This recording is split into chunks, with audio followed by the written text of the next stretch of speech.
the word problem getting to that sentence. I'm out of here. I'm gonna mute myself. So I'm gonna bring Efrat into the spotlight and pass the torch to Aneta and handle letting people into the conference. So, great. Aneta, you're up. Vladimir, you're gone. I'm gone. Was nice to meet you guys. Hello. Hello. Yeah, great to see you. And I will just say a few words, and now I will give, and after I will give my word to you.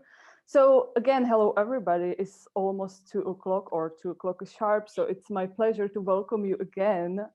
Welcome you back. You're still following online conference held by Center for Ethics. And I hope you have a nice lunch and you have your cup of coffee ready next to your screens. So we could start the second round. And in this panel, we will hear 2 presentations. And the rules for discussion remains the same: 20 minutes for presenter, 10 minutes for Q&A. And I think everything is clear and time is precious there, as we discovered in the first block. So I will give my word to first speaker, which is Efrat Davidov. I hope I pronounced it right, from University in Israel, with their topic about educational utopia. So Efrat, the screen is yours, and welcome to this conference. Thank you. Can I share the screen? Yes. Okay. Okay. Just a minute. Okay, so I'm really excited, actually. I have to be honest. Actually, my talk today, just 1 minute, I'm still organizing myself.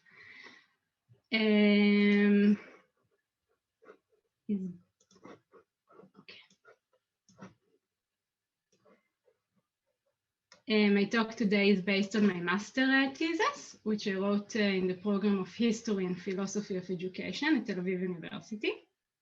My thesis advisor is also here, so hi of you, thank you for coming, and all of you, of course. Alongside my academic studies, I worked for many years in informal and formal educational frameworks. And the tension between the philosophy of education and educational practice is one of the things that led me to the topic I'm about to discuss. So, as a student of philosophy and history of education, it is impossible for one to not come across this book, Emile on Education, the canonic educational work by Jean-Jacques Rousseau.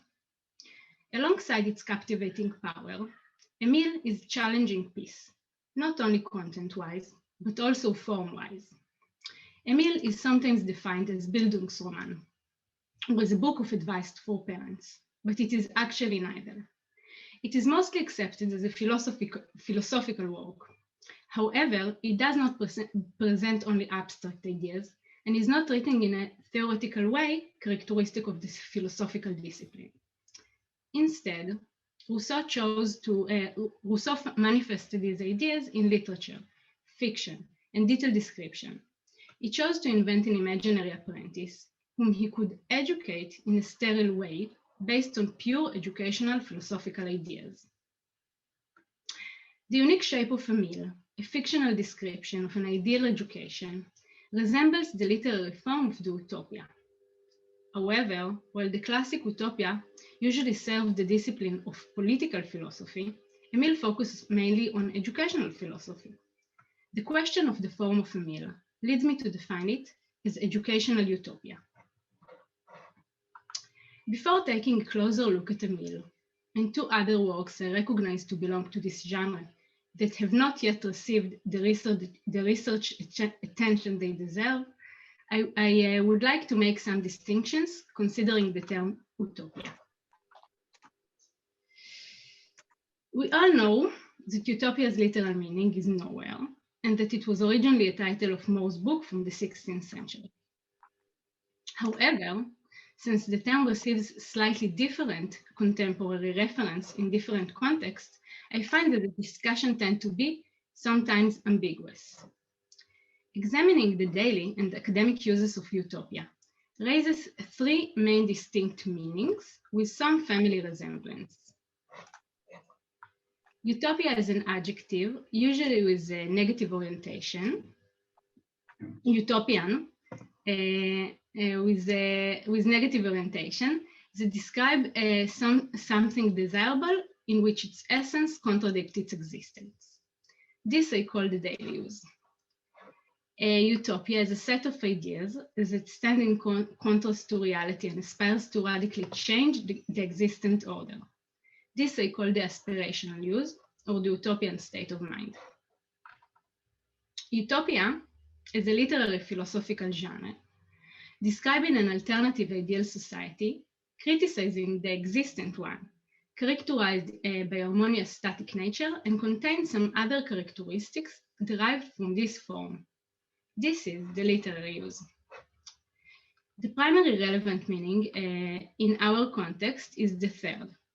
But since in most cases the literary utopia contains a utopian state of mind to some extent, the second meaning is relevant later on when we examine the practices of the educational utopia. I hence argue that educational utopia is a unique and rare subgenre of the utopia, with particular characteristics. For example, it is more personal and intimate by nature, and seemingly more within reach.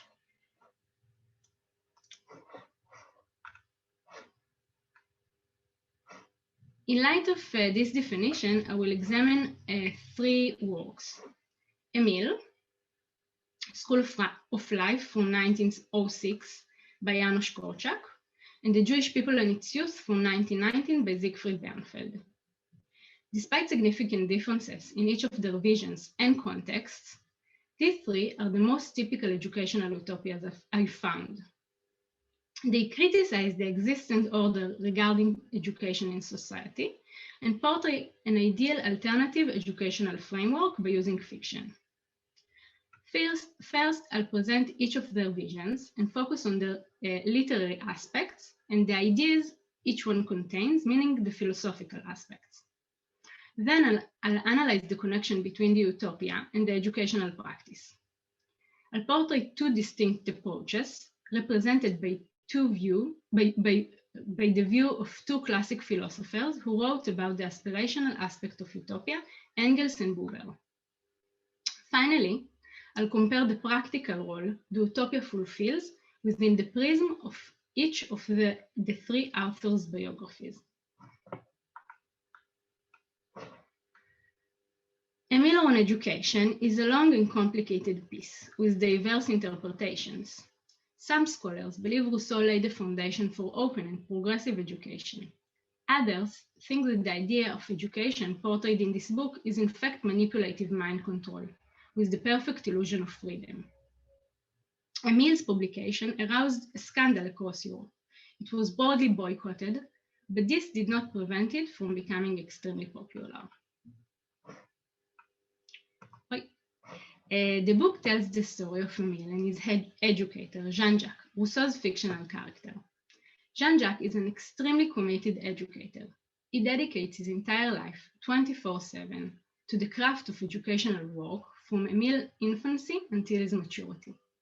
In line with the book's opening sentence, everything is good as it leaves the hands of the author of things, everything degenerates in the hands of men, Jean-Jacques brings up Emile alone, in an isolated village, far away from the damaging effects of society.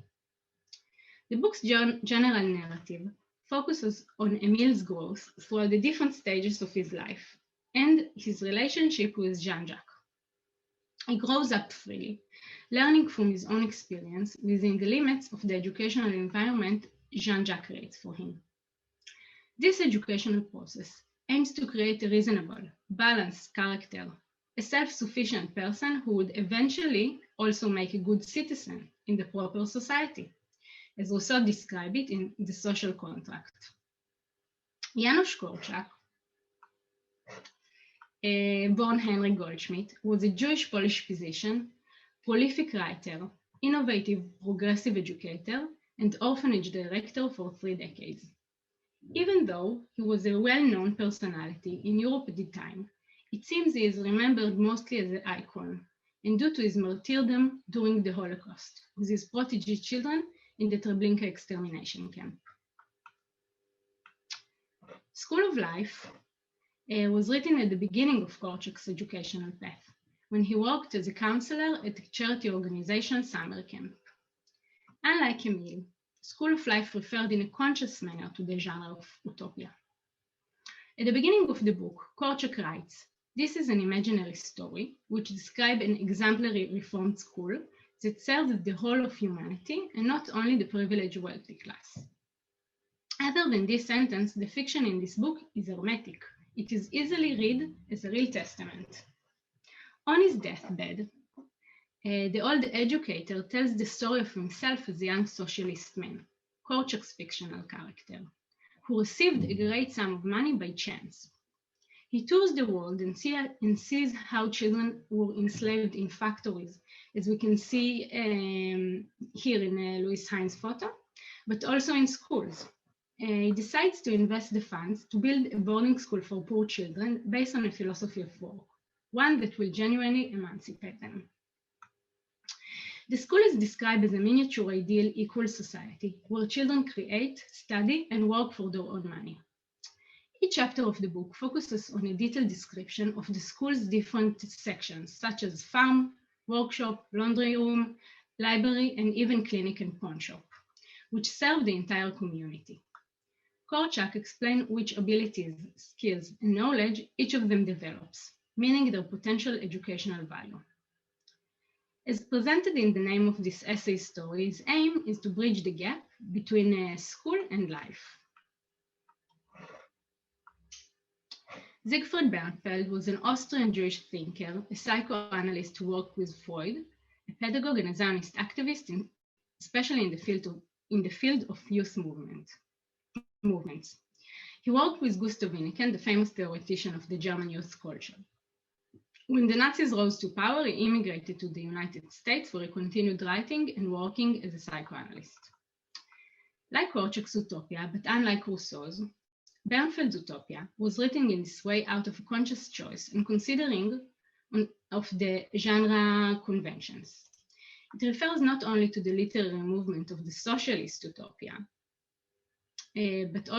which was popular in the 19th century, but also to the Zionist utopia, a trend among Zionist writers at the turn of the 20th century. Important to note that Zionism in general was initially a utopian movement in the sense of the utopian state of mind. Bernfeld describes a utopia on a much larger scale than Korczak and obviously Rousseau. The Jewish people and its youth is an educational utopia, but also, as said, Zionist utopia. So Bernfeld imagines his ideal educational system in the future Jewish state.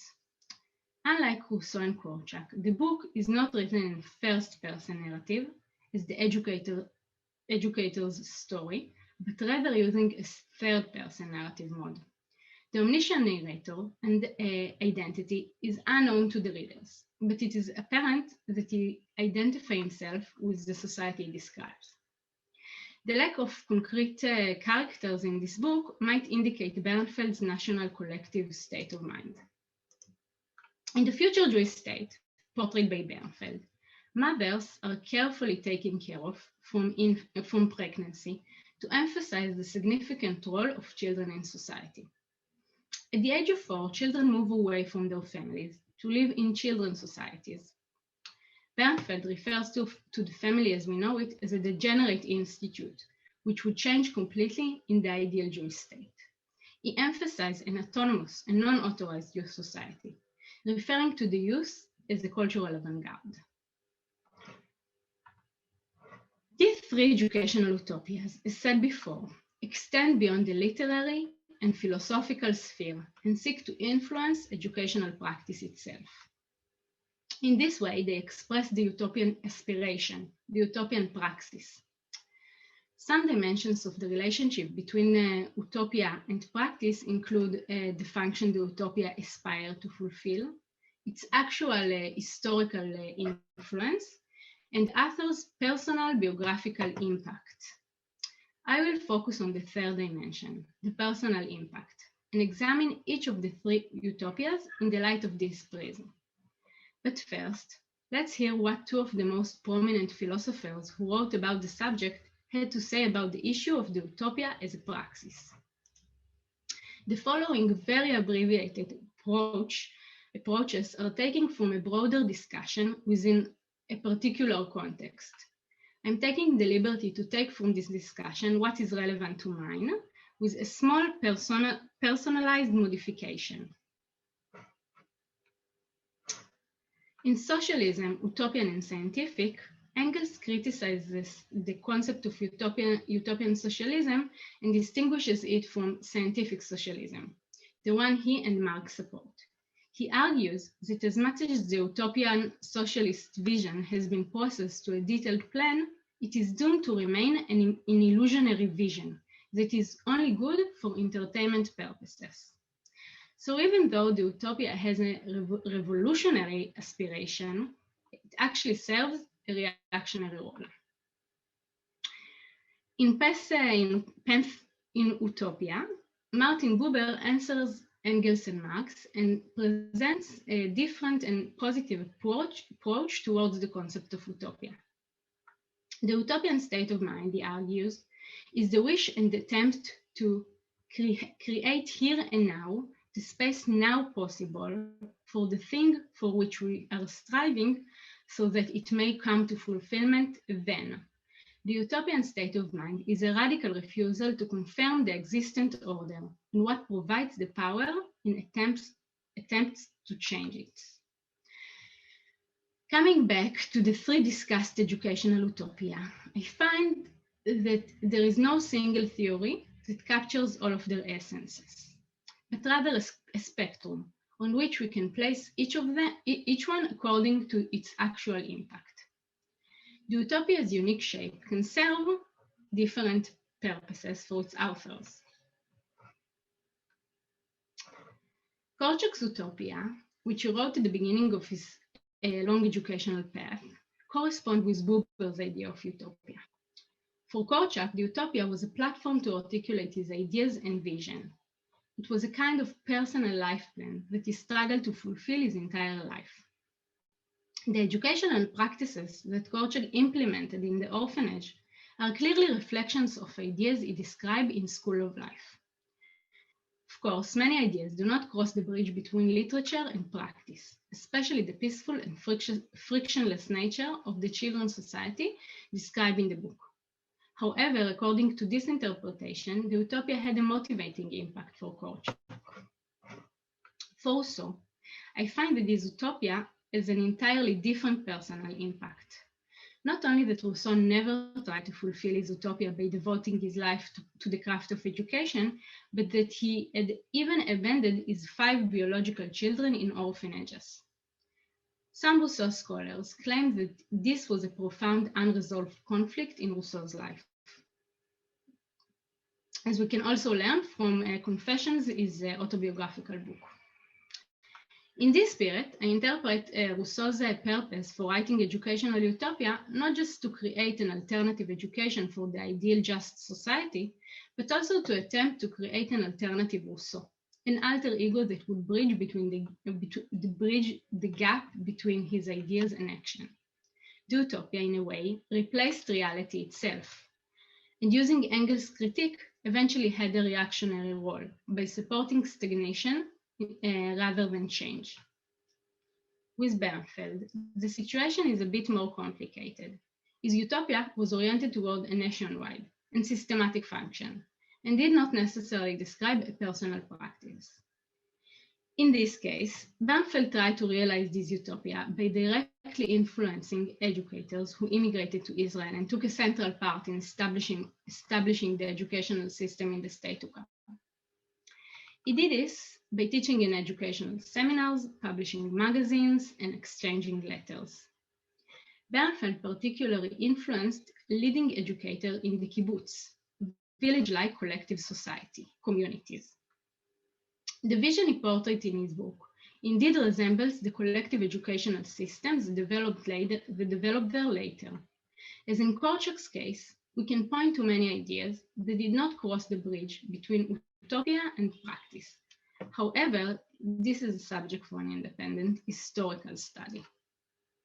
To sum up, I found that the educational utopia can interact in various ways with educational practice. In Rousseau's story, the utopia replaced the educational practice itself. In Korczak's case, and also in a way for Bernfeld, the utopia is an inspiring and motivating vision, a pedagogic creed that enlightens the way for the educator.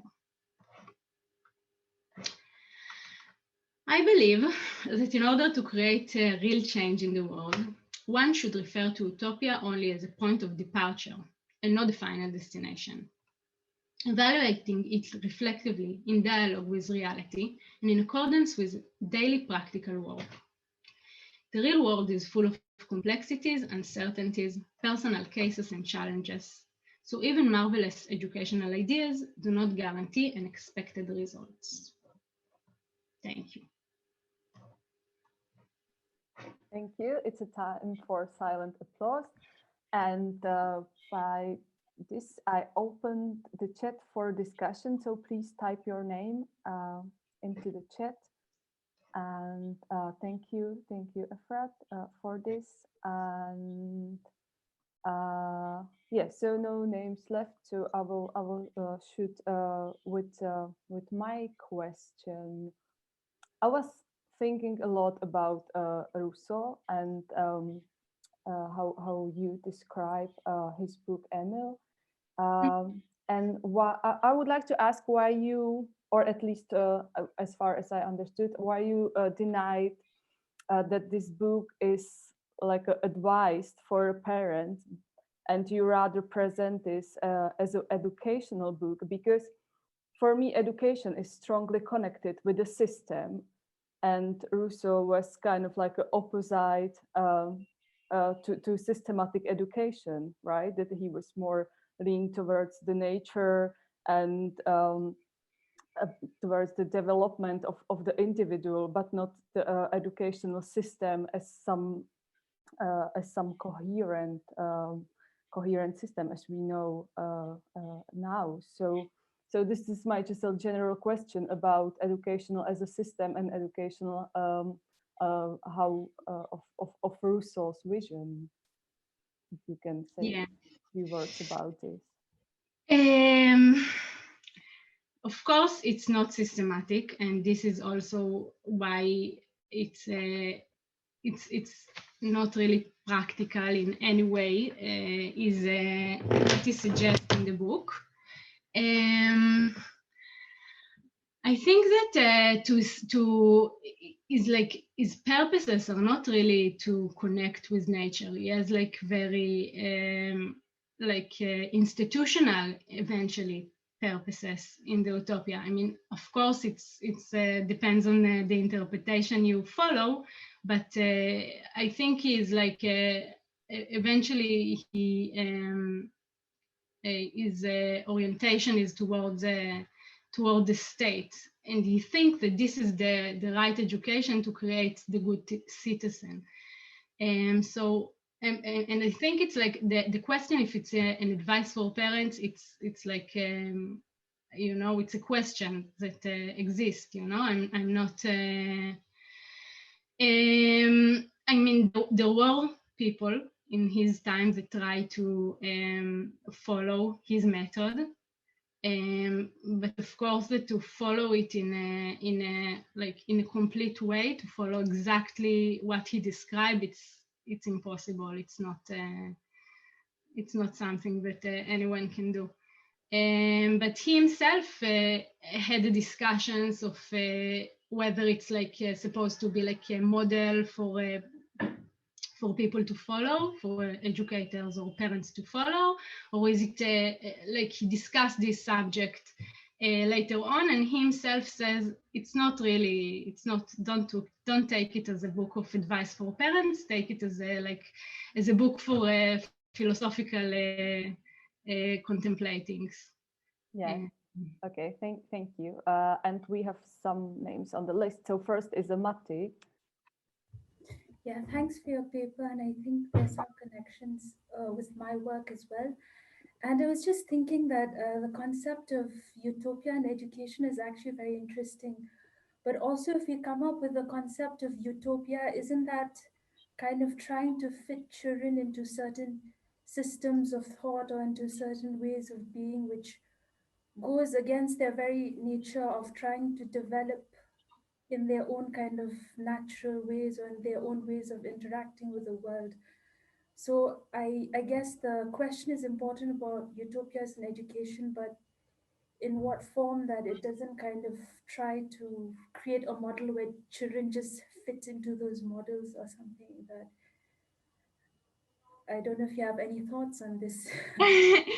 I'm not sure I understood the question.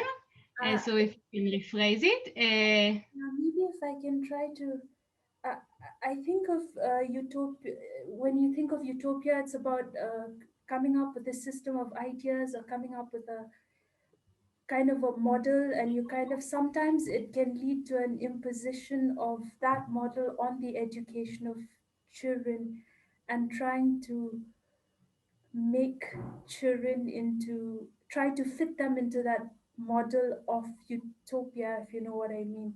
Yeah. It might go against their very ways of growing up naturally or trying to explore the world in a more kind of a spontaneous manner. So I was just thinking about this conflict in education, creation of utopias. If you have thoughts on that, but no worries. Yeah.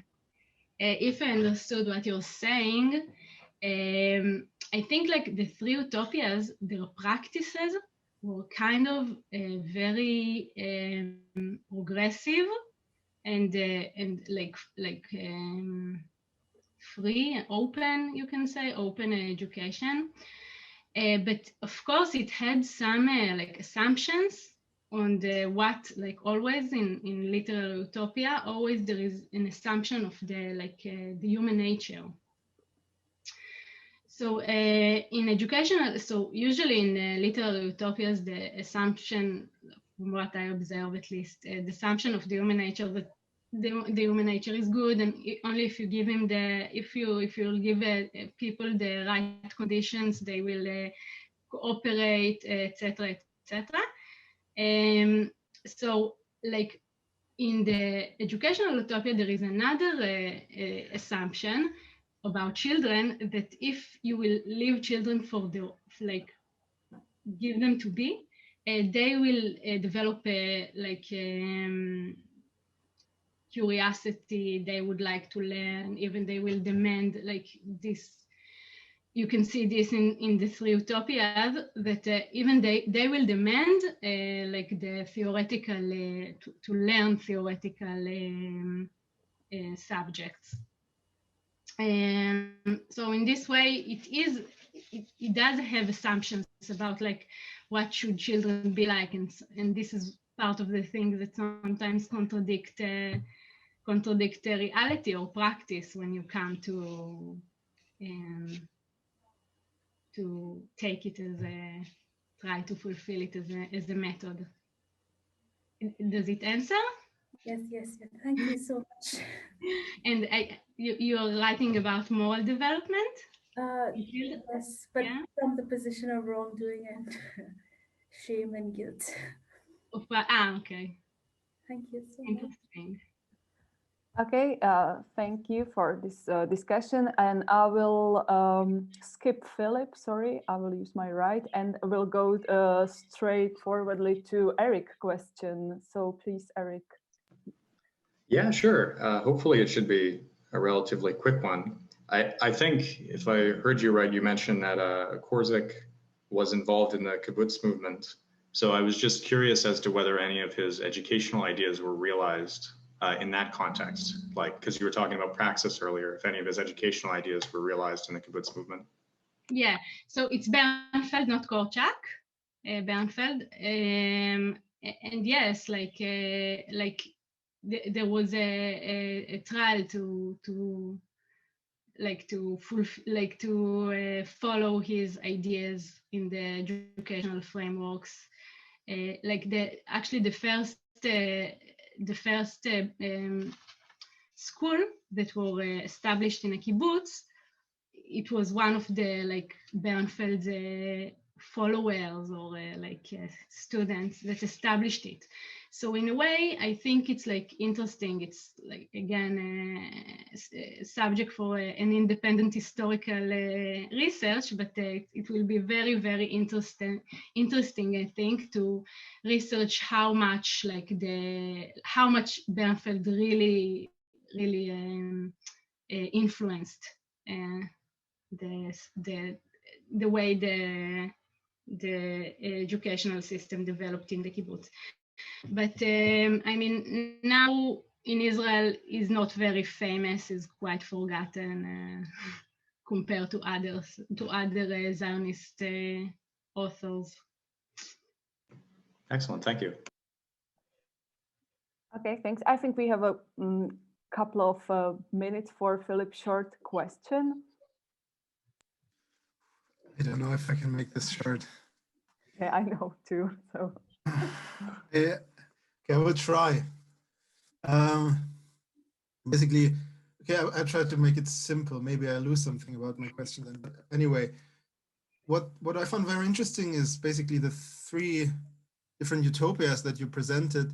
They reflected to me different forms or different, almost like different sizes of togetherness, of how, you know, so you have the education, so it's a child and the educator, then you have this intermediate level, and Buber is really interested in, you know, how can we all come together and try to do something. And I just wanted to basically know how you think this, how the notion of education relates differently to these different levels, so to speak, because I feel like education is something very different on a, especially when notion of utopia then comes in on the level of really the relation of the educator and the child, as opposed to, you know, we all come together and try to create a better world or something like this. It's an interesting question. It's true.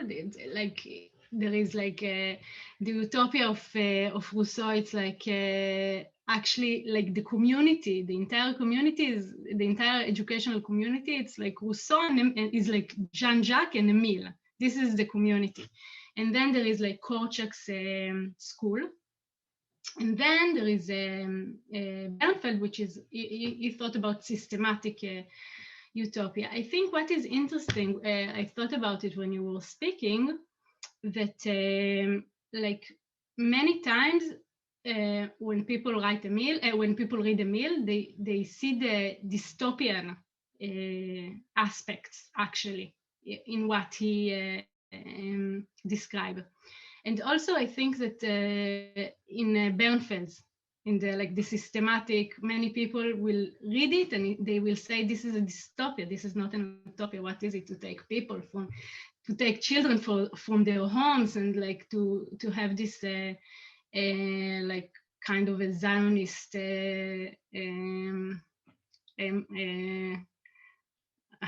I lost the word, and anyway, I think that when you look at Korczak's like educational society that he described in this book, I don't think you can really look at it in a dystopia. I think it's like quite like it's a society. It has no totalitarian aspect in it. It's very it really is progressive, open, free. So I think there is something that in the connection that one-on-one can be like really intense, actually, and also like the systematic, the something that is like nationwide. I don't know if I answered your question, but this I have this I thought. Partly, maybe we can just continue this in some kind of break or something when we have more time. But yeah, thank you. Yeah. Thank you. We will put you on the special sparrow list, Philip, with your B question. Anyhow, thank you very much, Efrat. It was such a nice presentation. I really appreciate the visual style you use and in your presentation. And now it's the time to move to second presenter of this panel. So I would like to invite Eric Wilkinson to appear on the screen. So please, Patrick, could you manage this? Yes, I think I did, right? Is he Eric up there? No, but I do believe you that, that it's right. And so now the screen will belongs to Symposium of Gilead Studies presented by Eric Wilkinson from McGill University, Canada. So Eric, take your time and take our screens. Excellent, thank you so much. So, and thank you to the conference organizers, of course, for putting this all together and for inviting me. So as was said, I'm Eric. I'm here a lovely sunny morning in Montreal, coming to you from McGill University, although not physically there either. And I thought, you know, for this academic conference on utopias and dystopias, what better topic to bring to you folks on this morning for me, afternoon, in your case. Let's see if I can, there we go. Then a talk about a fictional academic conference found in a bunch of dystopian novels, particularly some from Canadian literature. So I'll give some context as we move along, but that's what my talk is going to be about today. Is in Margaret Atwood, who is a relatively high profile Canadian author, both The Handmaid's Tale, one of her most famous novels, as well as its very recent sequel, The Testaments, end with a fictional postscript of an academic conference far into the future where they're discussing as something of historical interest the events of the novels. And those academic postscripts serve as a kind of satire of academic practice and academic approaches to dystopic world events, as well as a kind of detachment and certain vices that can develop in the academy relative to those events. But let's move into talking about those more specifically. So for the uninitiated, The Handmaid's Tale is a dystopian novel by Margaret Atwood that was originally published in 1985. It went on to do quite well. Margaret Atwood was already at that time a very established figure in the Canadian literary world, a very established poet and novelist. And in 1985, she published this work of speculative fiction. And I'll talk a bit about what the content of the book is, but only in so much as is relevant to the postscript that I'm going to be focusing on today.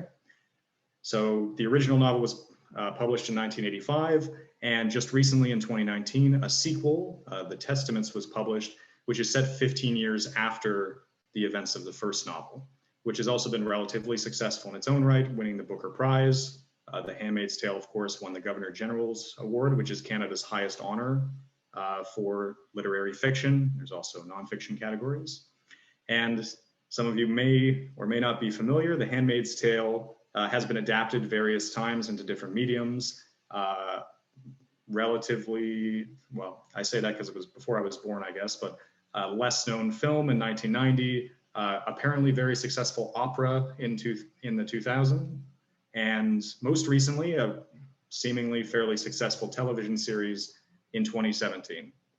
A few of the maps and things that you'll see in my slides are taken from the television series, and I'll be the first to admit that I actually haven't seen it. But the events of the postscripts that I'm going to be talking about, as far as I can tell, are never depicted in the show because they happened 200 years in the future. So the fact that I haven't seen the television series isn't terribly relevant, and of course the focus here is on the books.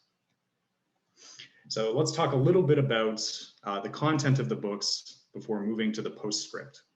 So in The Handmaid's Tale and The Testaments, the action takes place in a fictional dystopic state called Gilead.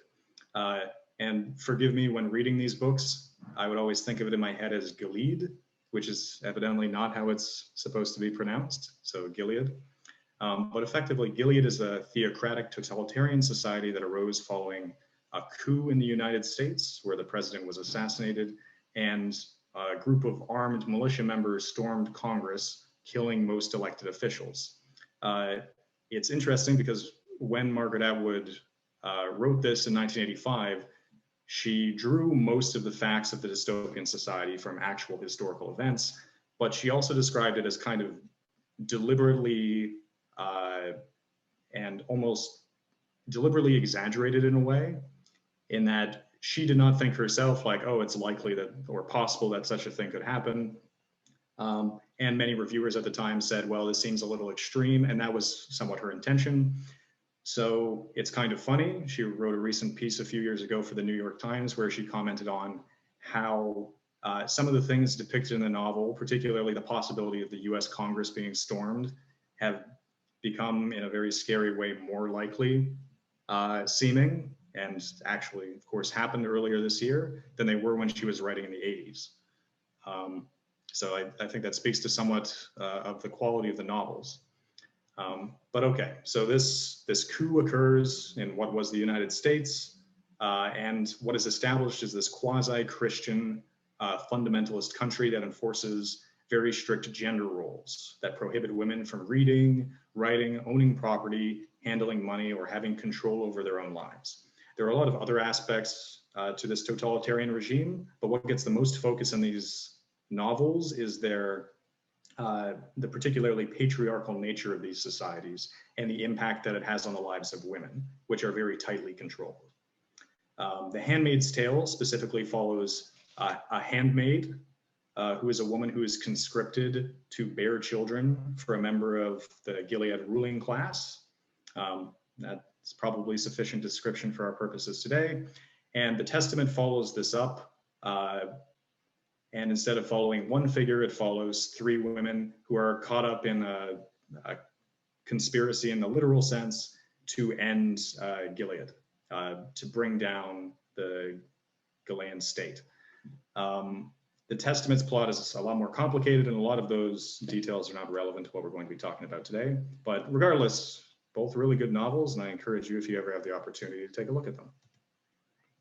So, okay, on to the meat of what I'm hoping to talk about today. So both The Handmaid's Tale and the Testaments conclude with a fictional postscript that is described as the proceedings of the Symposium on Gilead Studies. So these academic conferences take place 200 years after the event of the novels, and the bit of the transcript we get are the keynote addresses from Professor Piegzotto. So unfortunately, the transcript of our conference, my talk would not make the transcript that we find in these novels, only the keynote, but still not too bad. So the way it starts, to give you an idea, in the original Handmaid's Tale, the postscript begins by asking you to imagine that you're sitting in a lecture hall, the year is 2195, and you're about to hear this professor who's a leading figure in Gilead studies, Gilead the state having come to an end some 175 years ago. And he's going to deliver the talk, The Problems of Authentication in Reference to The Handmaid's Tale. So the way this is depicted in the two novels is in The Handmaid's Tale, we get the proceedings of the 12th Symposium, and then in the Testaments, we get the follow-up, the 13th Symposium. So in the 12th Symposium, there's a number of things I'm going to draw our attention to in this relatively short part of the text.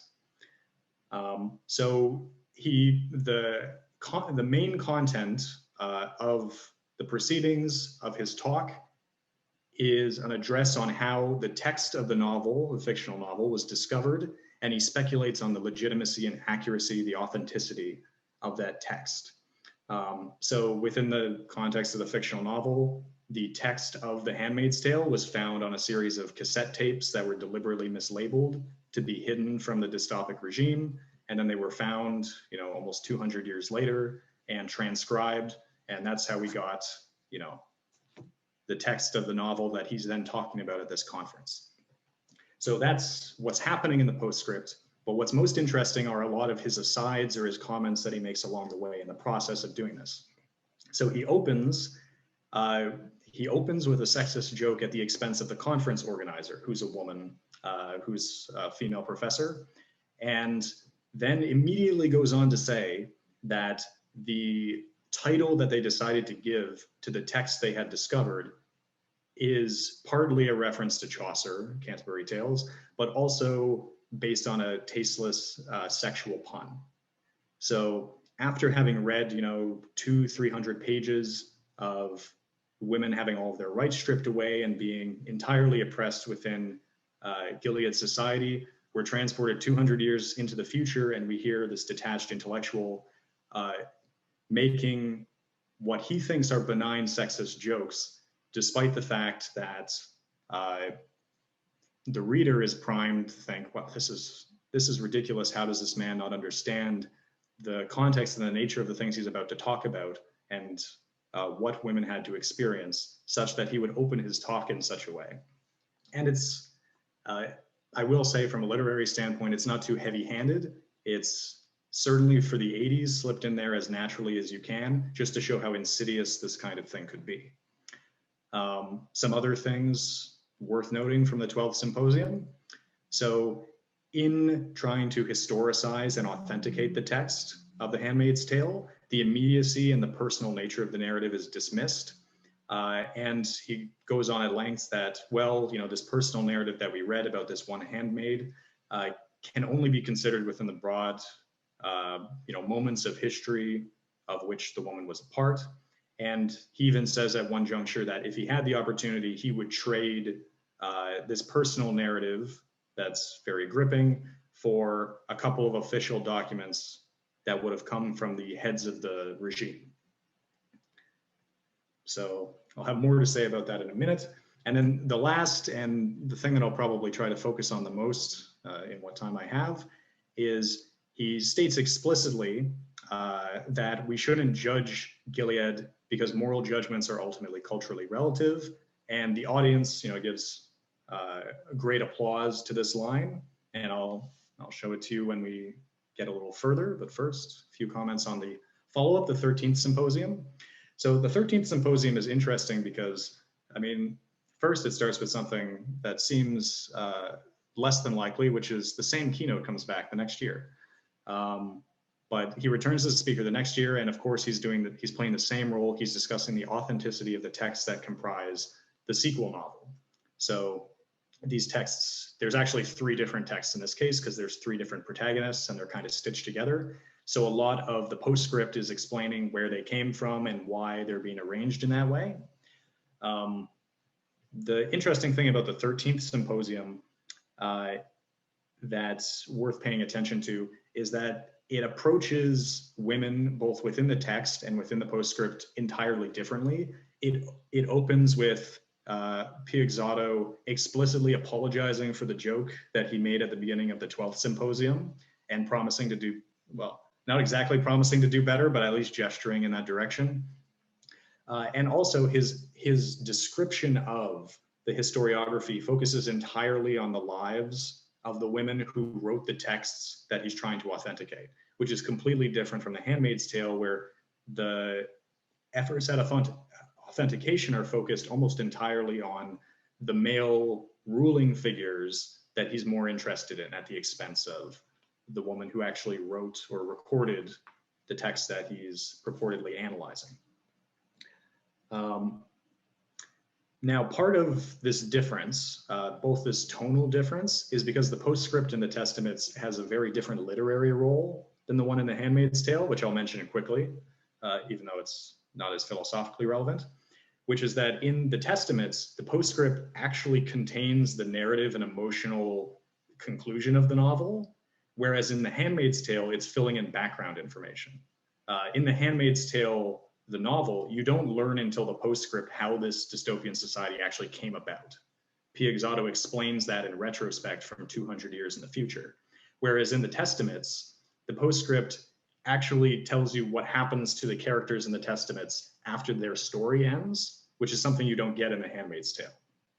So part of the reason, from a literary standpoint, that the tone and the nature of Professor Piegzato is so different in the 13th Symposium is because his role in the narrative is completely different. Instead of backfilling information about Gilead society, he's actually serving up this narrative and emotional climax of sorts at the very last page of the novel.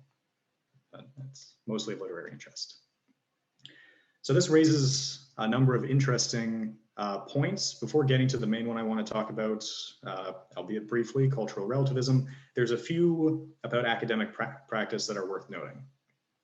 So the first one has to do with the positionality of the historian, although we might think about this in other contexts, even as philosophers or sociologists or what have you, which is that the title, so in the case of the fictional Handmaid's Tale, the title of the work, according to Professor Piegzato, is given by a bunch of male researchers very far into the future.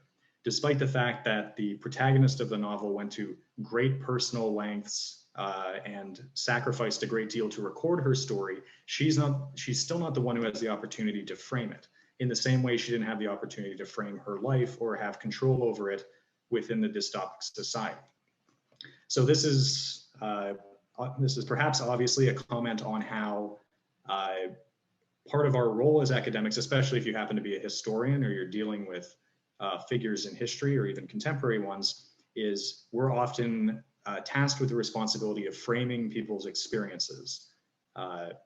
And that is a responsibility, and one needs to be aware of their positionality in doing it so that they don't do a disservice to their subject matter. Perhaps relatedly, there's also a critique in here of the sort of great men account of history.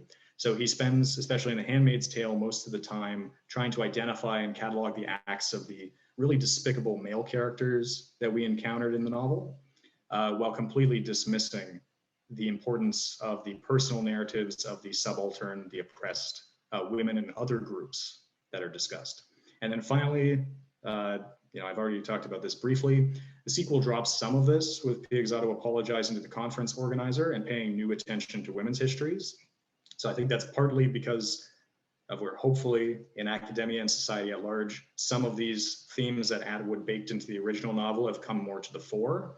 So although it was only a gap of 1 year in the fictional novels, it was a gap of 35 some odd years between the actual novels and real life. But okay, let's talk about this comment in particular. I'll read it very briefly because I think, to my mind, this is the most philosophically interesting passage in the postscript. So this is from the Handmaid's Tale's postscript. So Piegzato says, "If I may be permitted an editorial aside, allow me to say that in my opinion, we must be cautious about passing moral judgments upon the Gileadians. Surely we have learned by now that such judgments are of necessity culture specific. Also, Gileadian society was under a good deal of pressure, demographic and otherwise, and was subject to factors from which we ourselves are happily more free. Our job is not to censure, but understand." And then he gets, uproarious applause at this line at the conference. And this is interesting because, when you get down to brass tacks, here's an appeal to the metaethical position of moral relativism. And we'll talk a bit about this at the end. The justification, as it often is in popular discourse, is an appeal to tolerance. The satirical irony, of course, of reading this within the context of the novel is we just spent 200, 300 pages hearing about a society that's fundamentally corrupt and oppressive, and now we're getting an appeal to cultural relativism that we shouldn't pass judgment too quickly on this society that we've just heard so many terrible things about. And of course, adopting that position presents several philosophical problems, many of which are implicated by this passage here, or by the irony which it evokes. So the first is that moral relativism as a metaethical position, of course, commits you to the infallibility of your society. So if it is the prevailing society or culture who decides what's right and what's wrong, then it's infallible. What society says goes. So if you are within Gilead and you are committed to a kind of moral relativism, then what Gilead says is correct is. Relatedly, this means there's an impossibility of moral progress. If it is, the prevailing society or cultural mores that decide what's right, then, what's right has already been decided. It's already set. There's no further standard, no independent standard to which to advance, which intuitively seems, when we consider especially an extreme case like Gilead, seems completely implausible. Relatedly, the threat of dogmatism. So if you are committed to this meta-ethical position, then it's very easy, I'd say even easier than if you were a moral realist, to fall into dogmatism, because you're attached to the commitments of your existing society and you would defend them, you can defend them with conviction. And then finally, I'm cognizant of the time, but the thing that I think is most implicated by Piegzato's comment here is the threat of intolerance. So very often, especially in popular discourse and like as an ethicist, when you're teaching, especially undergraduate students at the university, what you see is people will adopt a position of moral relativism because they're afraid of passing judgments, especially on people who are oppressed or subaltern themselves. They don't want to, give heavy-handed moral criticism from, a privileged position. Now, the flip side of that is, of course, that valuing tolerance or valuing the importance of respecting minority cultures or other cultures in general is a moral position. So if you are committed to moral relativism, the only way you can be committed to that kind of tolerance is if your society is already tolerant, which is not always the case. So I know I've summarized them all very quickly in the interest of time, but there's a lot of very interesting, heady meta-ethical issues implicated in just this passage. So, okay, a few final comments to sum up. A few key ideas. Obviously, there wasn't time to cover everything of interest in the postscript, but some takeaways. So the first is that of moral cowardice. So these postscripts warn against academics abstaining from moral criticism and becoming isolated from the societies they serve, because it can render their insights useless in preventing dystopian outcomes. So Piegzato obviously knows a lot and has a lot to say about Gilead, but none of it, it seems, would actually protect a society from lapsing into the situation that Gilead found itself in. There's also a lot, I didn't mention this at quite as much length, but there's a lot about academic careerism. So instead of producing a kind of cautionary tale or warning or moral criticism of this society that might be helpful, what mainly ends up coming out of it are lines on people's CVs or a lot of peer-reviewed papers that help advance people's career. And there's nothing by itself wrong with that, but ideally the pursuit of truth in academic endeavors have to be in service of something. Otherwise, well, to put it, maybe too harshly, what's the point? And then finally, there's the question of positionality. So a researcher should not become so detached from their subject matter that they cease to recognize that their subjects are real and deserving of empathy and respect. But okay, I'll leave it at that for now. Thank you so much for listening. Thank you very much for your presentation. It was really thought-provoking, and I do believe that a lot of people would like type their name into the chat and start the discussion. So first is Patrick. Yeah, I'll just have a quick question, I think, quick general question. Yeah, the point about if there's some kind of a balance between passing judgment and having empathy and understanding, I think that that's probably the most difficult thing to navigate as like a historian or a researcher. And because, you have to have some kind of really, really strong judgment when dealing with these types of societies, because you have to insulate the present from the mistakes of the past. But I think you can pass moral judgment. You can pass a strong moral judgment with an understanding that doesn't mean condemnation or something.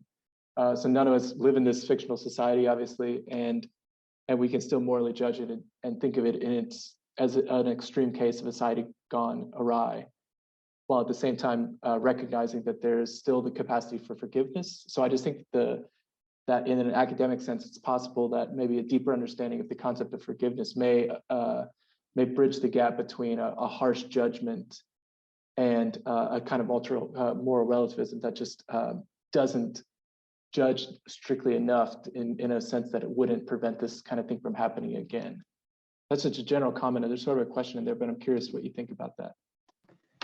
No, I think you're right. So I think I'm mainly talked, of course, in this talk about one prong of this problem because it's the one that Atwood pays the most attention to, which is the threat of like academic detachment, making our insights less useful or useless. But on the opposite end of the spectrum, there's what I think people are afraid of when they become detached in that way, which is if your work just becomes all moral judgment and becomes increasingly fact-free or less invested in actually uncovering, what happened in a particular society or some of the details, that can also lead to some significant problems. If all you're doing is presenting a moral criticism without trying to, like you said, get close enough or understand what was happening. So there is a degree of balance necessary there, absolutely. Okay, thanks for your answer. And next one on our list is Hugo. Yes, thank you. This was very interesting. And I have just one sort of addition to the four philosophical problems you mentioned. So I think the fifth philosophical problem will be that if you have that kind of relativistic outlook, then you also lose touch with the persons themselves, their suffering. So you only describe sort of on a systematic level the various ideas that were floating around in that society. But however rational they might seem from some perspective, the people there were still suffering from them. So I also think that the conflict of the personal and the systematic is also lost if you only think in a relativistic way. So, so just an addition, I really enjoyed your presentation. Thank you. And I think that's a really good point, especially to highlight in the context of these novels, because what we get, especially in in both novels really, are very personal narrative stories. And some of, I didn't focus as much on this, but some of Piegzato's talks is like very skeptical, or he questions a lot of things about them because they're personal and narrative and not general or abstract, which is one of the things that's meant to be a little disturbing considering what we've just read about and experienced through the eyes of these individuals. Yeah, okay, for the discussion. If there is no more question, it's almost, or it's after 3 o'clock when the time for keynote speaker starts. So this is the last call for a question, a really quick one, if someone would like to jump in directly. So please do it now. And if not, I will thank you, Eric and Efrat, and again send visual applause for them because it was really outstanding and nice presentations. And now I will pass my words to Irem, who is a moderator of the keynote speaker session. So thank you for your attention and stay with us 1 more hour. Thank you, Aneta. Hello, everyone.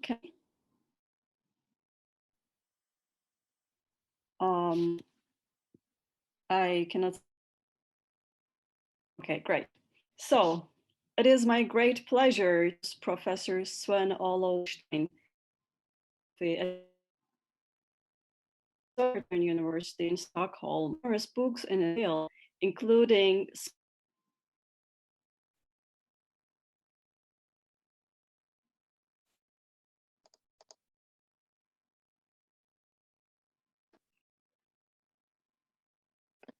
Is everyone having trouble hearing Irem, or is it just me? Yeah, can't hear. Okay. Sorry, Irem, I think we lost you there. It is my great pleasure to introduce to you Professor Sven-Olov Wallenstein.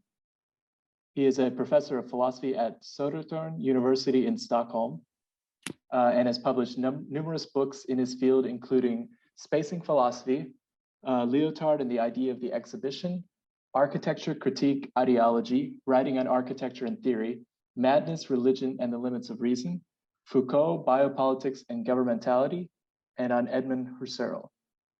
Professor Wallenstein has also translated works by Heidegger, Husserl, Agamben, Foucault, Kant, Deleuze, Winkelmann, Lessing, and Baumgarten. So we're going to have 40 minutes of presentation, 20 minutes for questions, but actually that time is yours to do with as however you please. And to anyone who's just joining, if you have a question at the end of Professor Wallenstein's presentation, just write your name in the chat and we'll get to it right away. All right, the floor is yours. Okay, thank you for the invitation. I haven't been able to follow the discussions during today because the invitation reached me a bit late, so I've been squeezing this in between other things I'm doing. So I'm sorry for this, but I hope this presentation at least makes some sense in your context. It's actually extracted from a book I'm working on, which is a series of translations of text by Kant and Derrida, which deal with the apocalypse and the end of the world and the end of all things. So it's a kind of apocalyptic theme here. So I hope this at least fits somewhat into your context. So I will speak about Derrida's text on the apocalyptic tone, which he presented first as a lecture in a conference in 1980, and then was published as a book a couple of years later under the title D'un ton apocalyptique adopté naguère en philosophie, on an apocalyptic tone recently adopted in philosophy. And Derrida's text has, I think, intervenes in a kind of discussion at that time, around 1980, about how to understand the term deconstruction and know where the deconstruction should be understood. It's a kind of premonition of the end of philosophy, of the end of metaphysical tradition, which I think is a reading of Derrida that was, well, at least slightly warranted given his earlier work, but he began to shift around 1980, shift into other questions that were more, should I put it, ethical, political, and the whole idea of a single tradition that would come to an end is criticized by Derrida himself. So I think his intervention here was also meant to counter a certain interpretation of what deconstruction meant. But as always, he approaches this problem in a kind of indirect fashion, and he explains this or explicates this by commenting on an essay by Kant, Von einem neuerdings erhobenen vornehmen Ton der Philosophie from 1796, which has been translated, I think, as on a recently adopted lofty or elevated vornehm, on a recently adopted lofty elevated tone in philosophy. So I'll basically discuss now how Derrida reads Kant and how he connects Kant to certain themes in the Apocalypse of St. John. But before we come to Derrida, I must say something about Kant's essay, because I assume that most people will not have read Kant's essay, and there's a particular context then. And just as so many other of Kant's, smaller writings, they are occasioned by a contemporary polemic. And in this case, it is two authors that are fairly unknown today, Johann Georg Schlosser and Friedrich Leopold Stolberg, that in 1795 and 96 had translated and commented upon Plato's letters. And they had advanced a kind of Christian Platonism and a kind of, had assembled around them a kind of, group of enthusiastic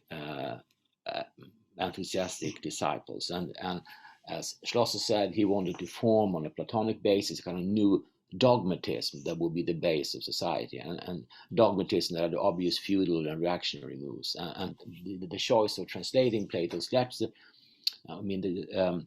translating Plato's letters should be seen in this context, because the way that Plato in these letters describes the failed revolution in Syracuse becomes a kind of historical backdrop for the reaction of the French Revolution. And if Kant, famously in the second of his Conflict of the Faculties, points to the enthusiasm that the French Revolution has occasioned, and a kind of, and reading the revolution as a historical sign, a Geschichtszeichen that can indicate that humanity is progressing, then Schlosser, completely sides with the aristocracy, to which he himself did not belong, ironically, and that might explain certain parts in Kant's text where he somehow is somewhat ironical against the one who wants to play or wants to adopt this elevated vornehm tone without being himself part of this vornehm group of society.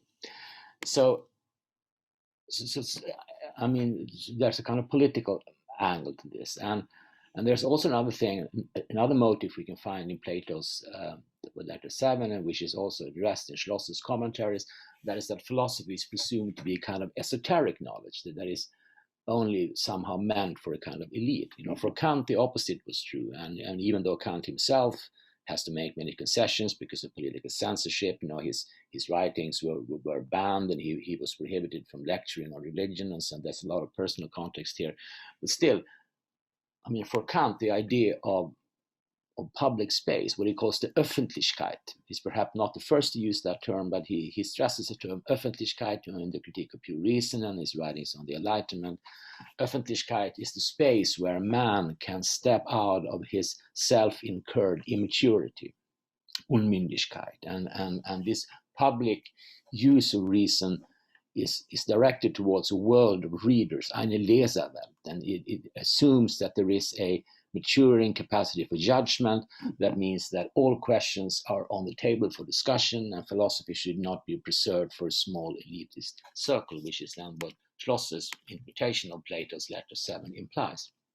This debate went on for a long time, and there were several other texts, and Kant even proposed in 1796 what could the English translation of this title mean? It would be like the proclamation of an imminent writing of a treatise on eternal peace in philosophy, where he says that we can actually come together somehow. And he says that we should actually get rid of those metaphysical problems that seem to beset Schlosser and others, and we have to see these theological and metaphysical ideas as basically oriented towards ethics. They have an ethical substance, but if we interpret them as philosophical or as theoretical questions, we end up in a kind of void where we somehow no longer know exactly what we're talking about. And Schlosser would add other responses, and other people intervened, Schlegel, Schiller, Schelling. So there's a long debate in the late 1790s with a lot of text, but I'll stick now basically to Kant's text. So when Kant now says that there is a recently adopted elevated tone in philosophy, I mean, what does he mean? Well, he says that this elevated tone, and I have to now give like a brief description of Kant's system here in order to get to the point here. What this elevated tone assumes that we can transcend the bounds of finitude. And this is, as we know, this is the very starting point for what Kant calls the Copernican revolution. For theoretical knowledge for Kant is restricted to what is given in the two forms of intuition, space and time, and that which can be structured into a coherent experience by the categories of the understanding. So the activity of the intellect, of the Gemüt, is always restricted to what can be given in a receptive, passive, or a derived intuition, what they call the intuitus derivativus with the Latin term. Our intuition is somehow derived, it is not created by us. Whereas on the other side, an intellect that would itself be capable of intuiting, which is impossible for us because we are finite beings, that would be an intellectual or an originary intuition, intuitus originarius. And I mean, to the extent that we can understand what this means, it would be God's intuition.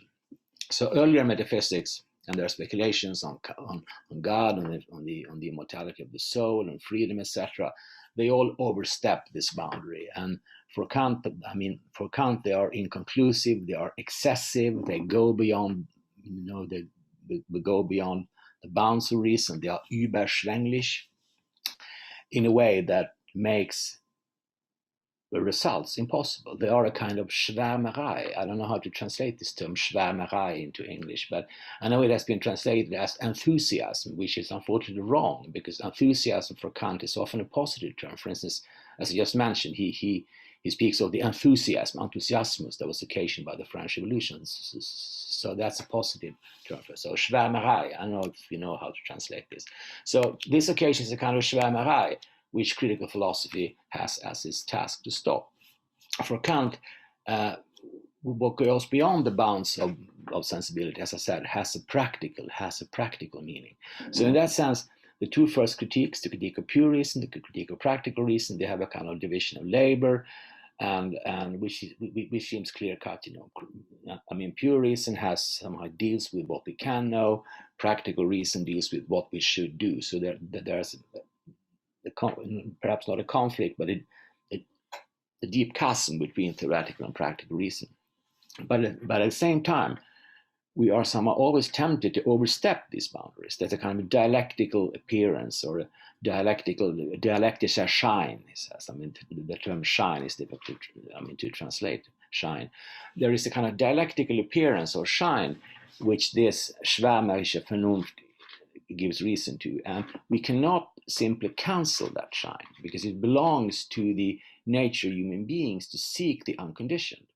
And Kant notes this in many places in the first critique, and he says that somehow it seems to imply that reason cannot be entirely itself. Reason cannot be entirely reasonable without this tendency to Überschwänglichkeit, to excess. So critical philosophy has to somehow moderate this tendency, this natural, as he calls it, this natural disposition towards the unconditioned. It cannot simply quench it, but it needs to temperate it and inscribe it in the teleology of practical reason. And Kant returns to this in many of these essays, and he plays like a double strategy. On the one hand, he has to reject the religious dogmatists. On the other hand, he has to show that they misinterpret something which is still inherent in human reason. In this case, the threat does not come from theology or from its allied in the government or from political reaction, but it comes from philosophy itself, and it comes from a certain part of philosophy that wants to lay claim to the very name of philosophy itself. So it is a certain Plato, or the more or less apocryphal writer of Plato's letter. It is to Plato that these modern Schwärmer appeal. And we can go back here to an interesting discussion that Kant has in the third critique, the critique of judgment, where it is questionable whether philosophy should be understood as work or play. And he opposes Plato to Aristotle. Plato is playful. He undertakes a journey on the wings of the imagination. He flies into the heaven. There's a kind of poetic flight in Plato's writing. Whereas Aristotle brings us down to the ground. He performs work. He is like the worker of philosophy, and he introduces this in order, then to make a distinction between science and art. So science is a little bit close. Wissenschaft, a Newtonian science is a kind of work. It is a cumulative process where argument is added to argument, and we can describe this as a kind of progressive movement through history, whereas art leaves the ground and enters the space of as it were, aesthetic ideas, and there is no cumulative history of art. So this distinction is somehow mapped onto the distinction between science and art. But the problem is then, where is philosophy? Is philosophy science or art? Now, one would assume, and it's obvious that Kant has, Kant's own sympathies, they lie with Aristotle. Aristotle is the one who is like the predecessor of Kant. But then on the other hand, without Plato, there will be no Aristotle. Because had not Plato ascended, and had Plato not left the ground behind, there would be no Aristotle that could bring him back to the ground. So there's a constant, as it were, maybe we should use the word dialectic here, because Kant uses the word dialectics in other cases, in the first critique. There's a certain dialectic between Plato and Aristotle, and between this dangerous tendency of philosophy to leave the ground and the necessity of going back to the ground. So that the term philosophy can be, as it were, usurped by these latter-day Platonists is not simply wrong, because it's probably true that Plato was not the first one to use the term philosophia. That's what the philologists tell me. But still, he invented philosophy in a certain way. So he invented philosophy and used the name philosophy to refer to the very danger in philosophy itself. Of course, we know that, we understand now, if you haven't read Derrida's text, you can already overhear now, of course, how Derrida would play on this motive. And a second, I pushed the wrong button here. Sorry.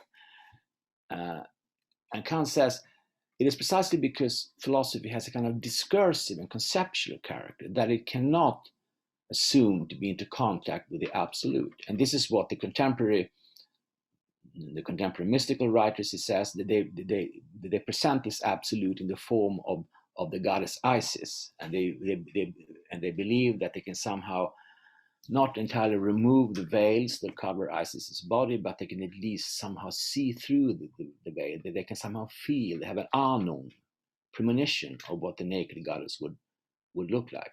And this for Kant, now Kant also uses the same motive in the third critique, where it is an example of the sublime. Sublime, he says, and Isis, he cites in the third critique the inscription of the Isis temple: "I am everything that is, that was, and will be, and no mortal has ever lifted my veil." And Kant says, yes, we cannot lift the veil, but this experience of the sublime, which is an ethical experience, as we know in Kant, connects us to this veil. So we cannot simply lift the veil, because that would be intuitus originaris, that would be the illusion of Platonism, as it were. But still, we cannot simply discard this desire to lift the veil. We have to, as it were, remain poised between refusing and attempting to lift this veil. So in that sense, Kant is not, as I said, he's playing a double game. He needs to account for the necessity of this desire, which is there in these modern apocalyptic writers, while at the same time analyze how they somehow stray from what is the true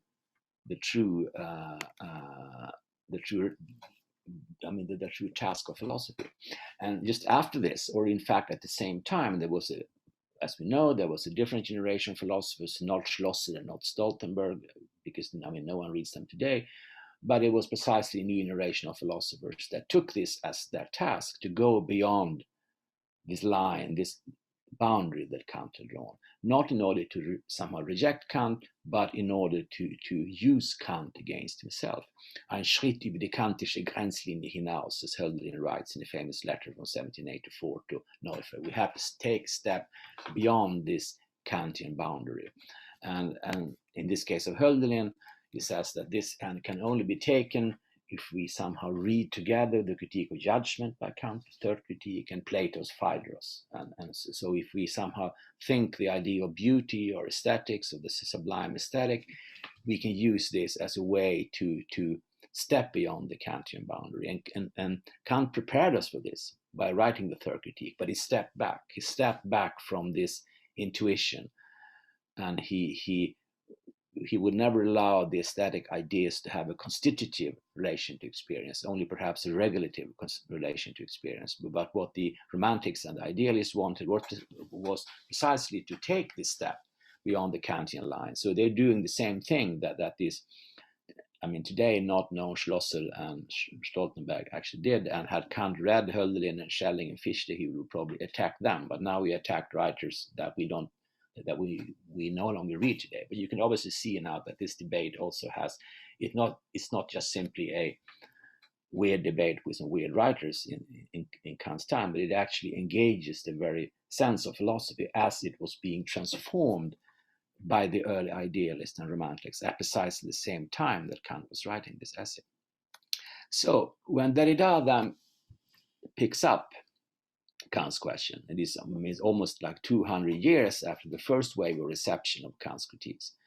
And as I said, Kant's successors precisely made this claim that the task was to step beyond the Kantian boundary by being loyal to him, not by criticizing him, but as being loyal to him, or being, as it were, how shall I put it, to extend and pursue those motives that were inside Kant's critique, but that were not clear to Kant himself. So it's a kind of game of reading Kant against Kant, going beyond Kant and coming back to Kant from a different perspective. So the step across the boundary line is not the step, as it were, back to rationalist metaphysics, but it is a way of using Kant against himself to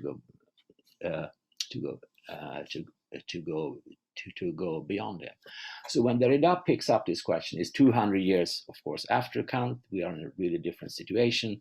The claim is not now that we have to step beyond some kind of boundary and achieve a new metaphysics, so speak about the infinite or the absolute, but the claim is now that metaphysics is gone, that metaphysics is dead, that philosophy has reached an endpoint. And Kant wants to, Derrida wants to use Kant's text as it were projected into the present. And he changes the tonality of the discussion by replacing the word phoneme, lofty, elevated, with apocalyptic. It's actually called, on a recently adopted, apocalyptic tone.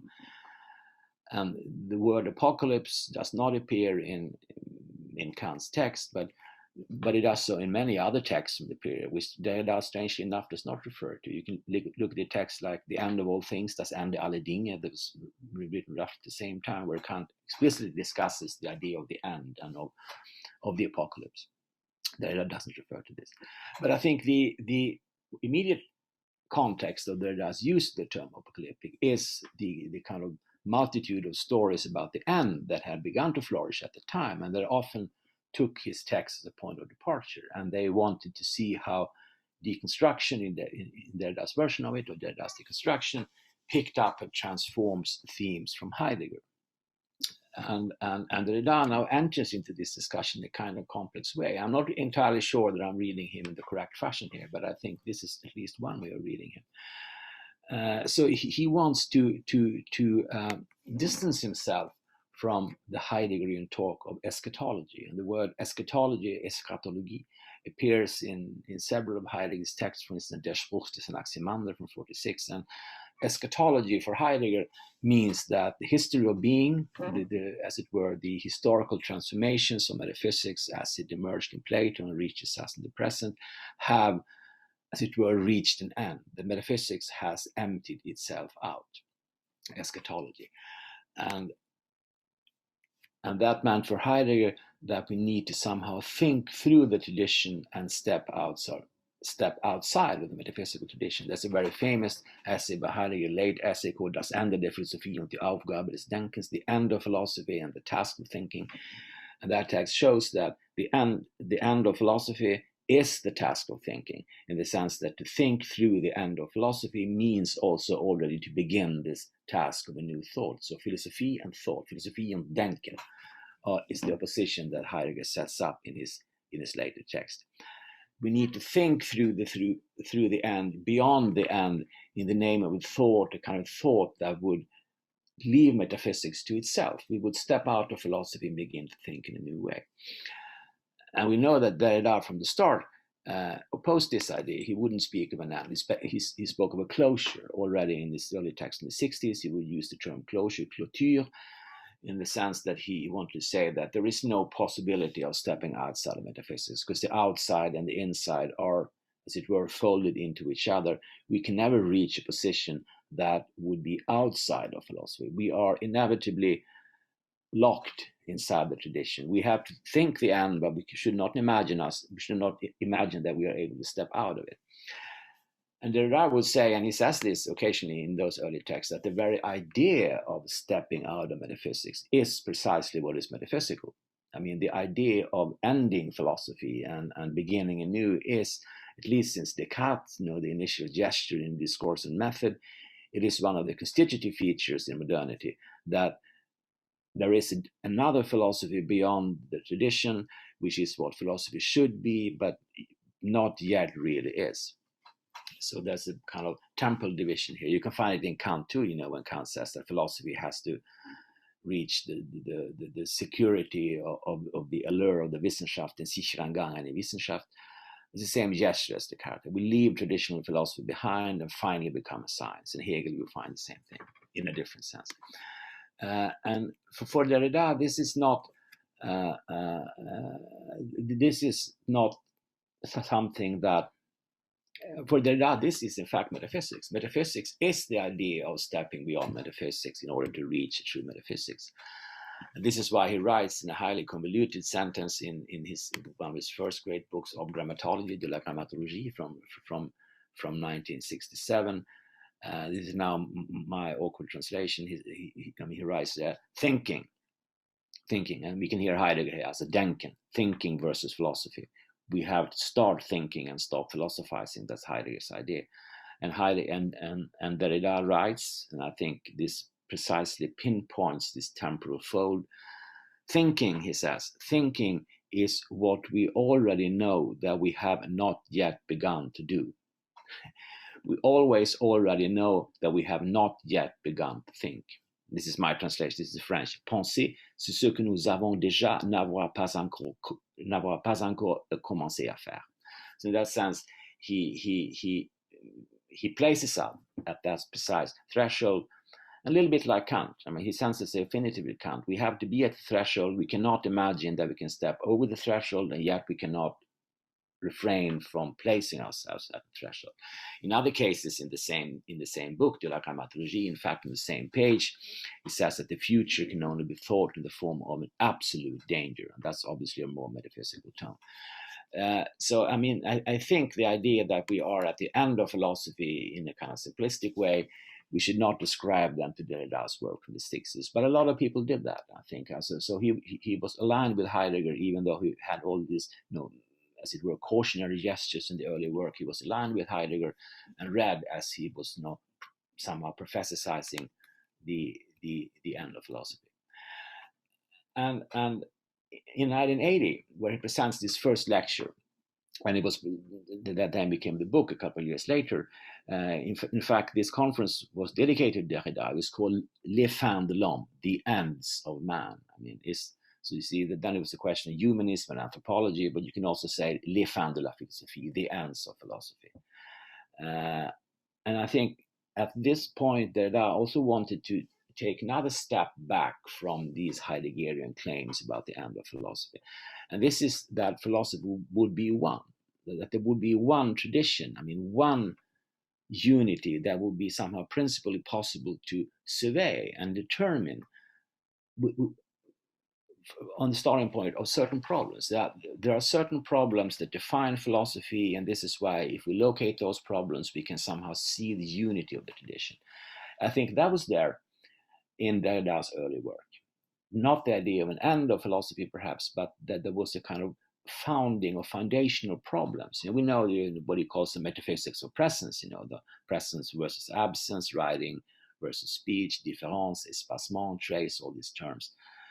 And the idea that metaphysics is a metaphysics of presence has the capacity to somehow gather together all these moments in a kind of final unity, which then somehow perhaps implies that we can look at this unity from a certain distance. We are in a certain way outside of metaphysics if we can find the unity of metaphysics. And the claim for a metaphysics of presence, I think, was a way that to create this gathering of philosophy.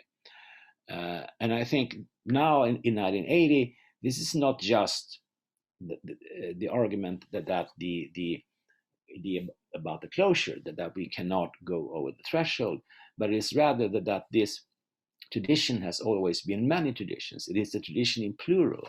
It is a multitude of voices speaking in this tradition, which do not allow for some final gathering, a final determination, a final Bestimmung, a final sending. This is a term he uses occasionally, envoi, which is Heidegger's term Geschick. And Heidegger has this idea that metaphysics is a series of sendings.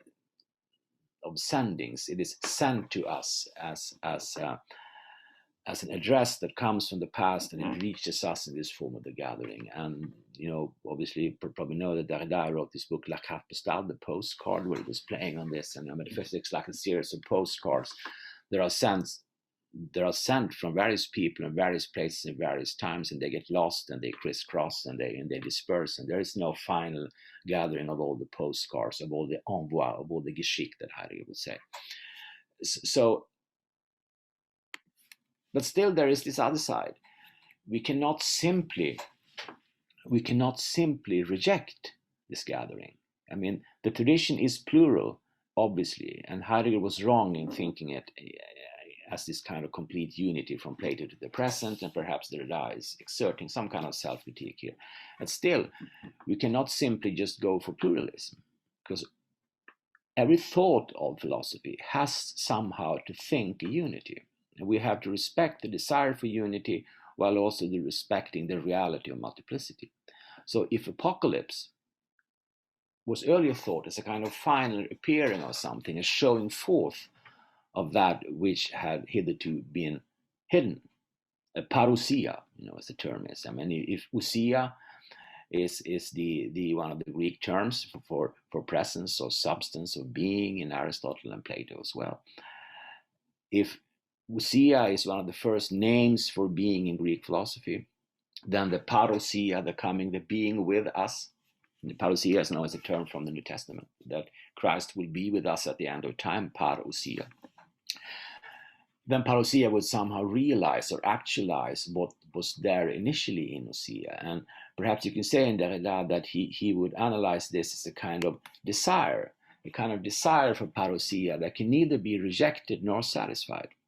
Above all, since it comes from many places and speaks in many languages, it is always being translated from one text to another, from one speech to another.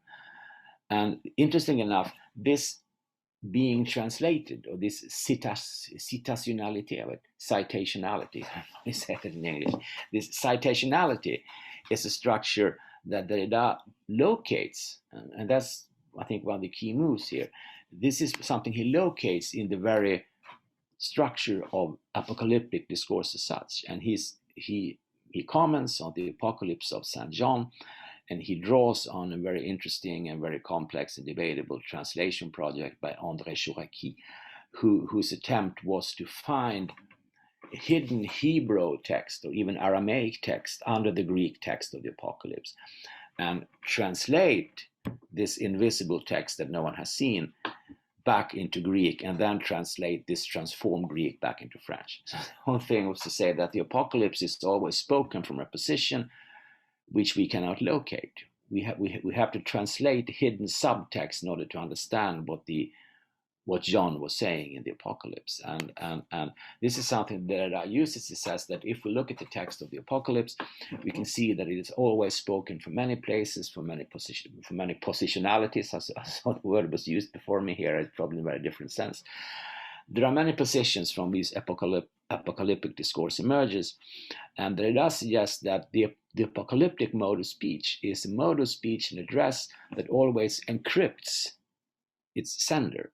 It is always like an echo or a transcription of another voice that is never simply there, but it is spoken from a place that is lost, and it speaks to a place which is to come, which is why it is also a very political speech and a very, as it were, undecidedly political sense, because we don't know if it's revolutionary, reactionary, it speaks of something that was never there and something that might come. It somehow locates us in this very strange temporal position. So even if it appears, and perhaps it must appear in order for it to be efficient, even if it appears as a voice that is based on a power beyond all worldly powers, it is a voice that speaks in the name of something that is almost to come, the moment when everything is supposed to be changed, as John says in the Apocalypse, ho kairos engis estin, because the time, the moment draweth near. And it forebodes a coming presence at or beyond the horizon that breaks up the horizon in order to let this other thing appear. There is always inside each address another address hidden inside the first. And it says, in order for this address, he says, to hear this address, we have to understand it in a different sense than as a theoretical claim. And I think he in doing that, he comes back to Kant. And this is not something that Derrida says in this text, so I'm really ascribing him a motive to him here, but I think it makes sense to read it that way.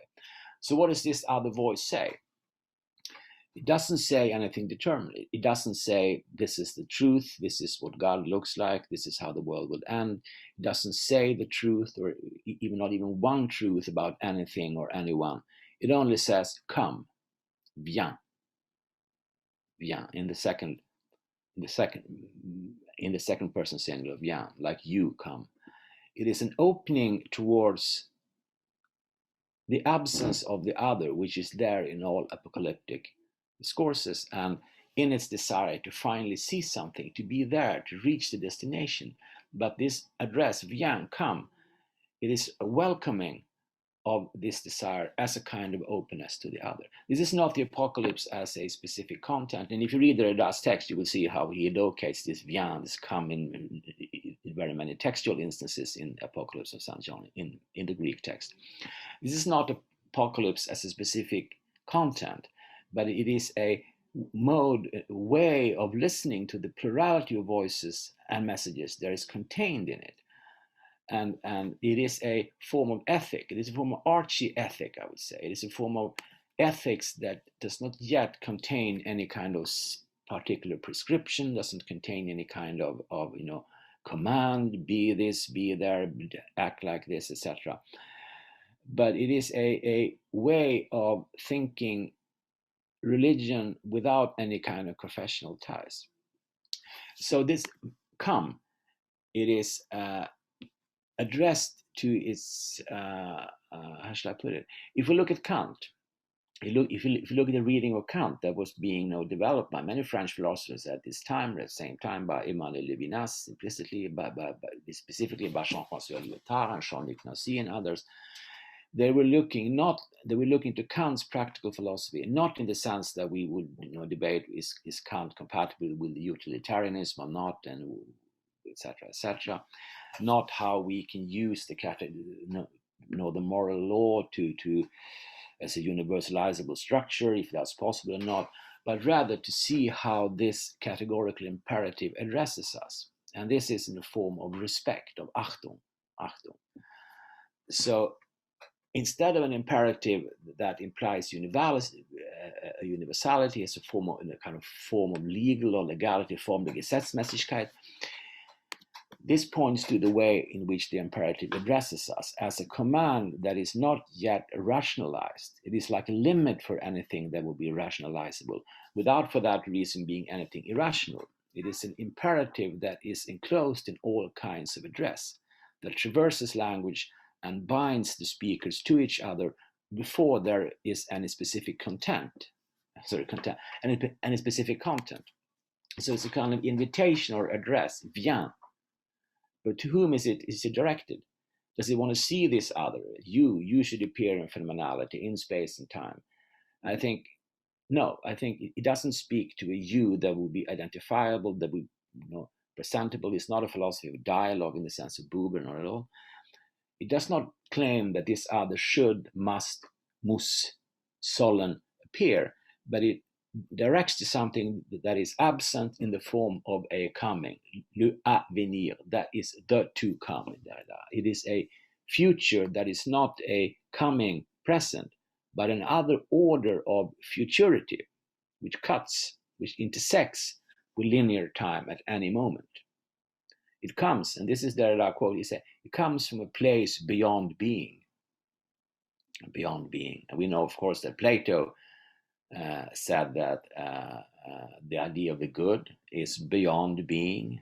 That's what Plato says in the Republic.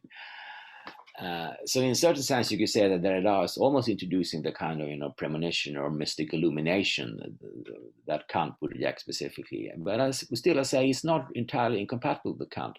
Precisely a Kant that is read through the kind of philosophical transformations that have been wrought upon Kantian philosophy later. So it's a idea of to locate inside the ethical command something like a mode of address that opens the space of ethics before it actually is inscribed in ethics as a system of commands, or before it's utilitarian or deontic or whatever kind of moral vocabulary used to describe this. That's why I call it an archie-ethic, but it's not an archie-ethic in the sense of an archaea of a gram, but it's an anarchic ethics.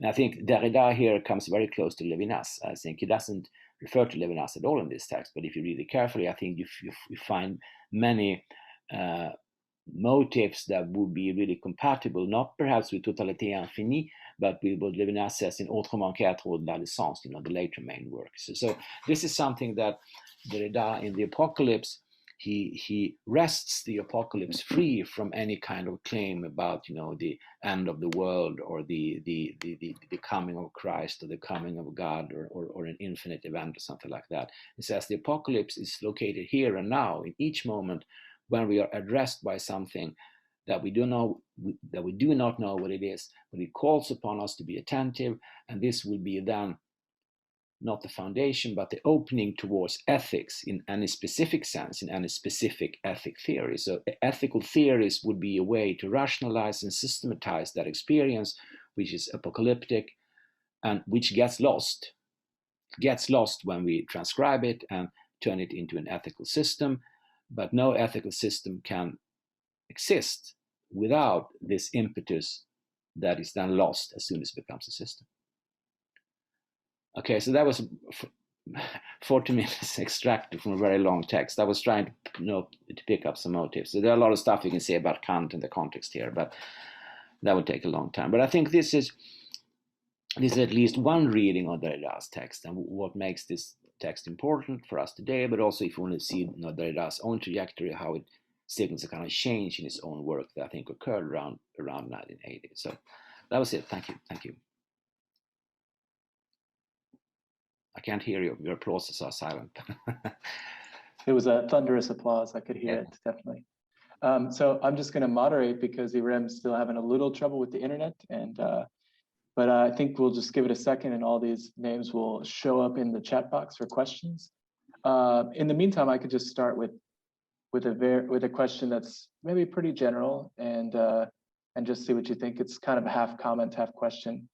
So it starts off with the concept that you use of work and play, and the way you define Aristotle and Plato is kind of representing these two ideas, these two concepts. It made me think about Kant's conception of creativity and how he has the idea of the concept of the judgment of taste, and how taste is essentially what clips the wings, and that in this formulation, perhaps Plato represents the kind of spirit of genius that's creating all these kind of ideas, and then Aristotle is actually kind of pulling it back down to earth and making it make some kind of sense.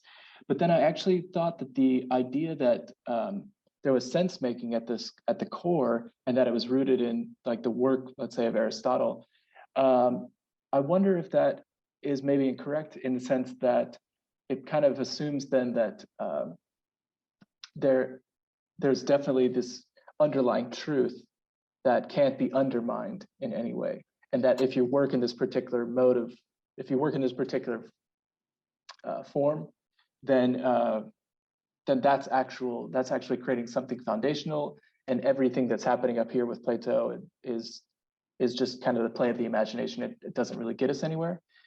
And the path out to kind of through the Derrida stuff, and at least how I'm thinking about it, this is where my question emerges, is I think about Derrida and how he kind of has the claim that we're kind of bound by these histories of language. And because of that, no matter how far back we can go, no matter which mythology we reach to, there is actually nothing underneath it all that acts as a kind of foundation for that. It is essentially all play all the way up to kind of the moment. And if that's the case, then of course, the philosophy and the language that he uses to describe all this will never be able to kind of transcend this particular limitation, because it is language. But there are other ways of language that exist outside of that kind of trajectory. For example, music. And we can experience different modes of being, I would say, in music. And whenever we experience them, all we can do with that music is give it our own kind of interpretation in our language and create something new from it. But we can never really have a dialogue with music in the same way. And so that's ultimately my question is does this music then exist outside of this kind of causal chain as something outside of this metaphysical concept that seems like it can't be broken? Like, wouldn't that be an example of a kind of pure play? And yeah, that's my question.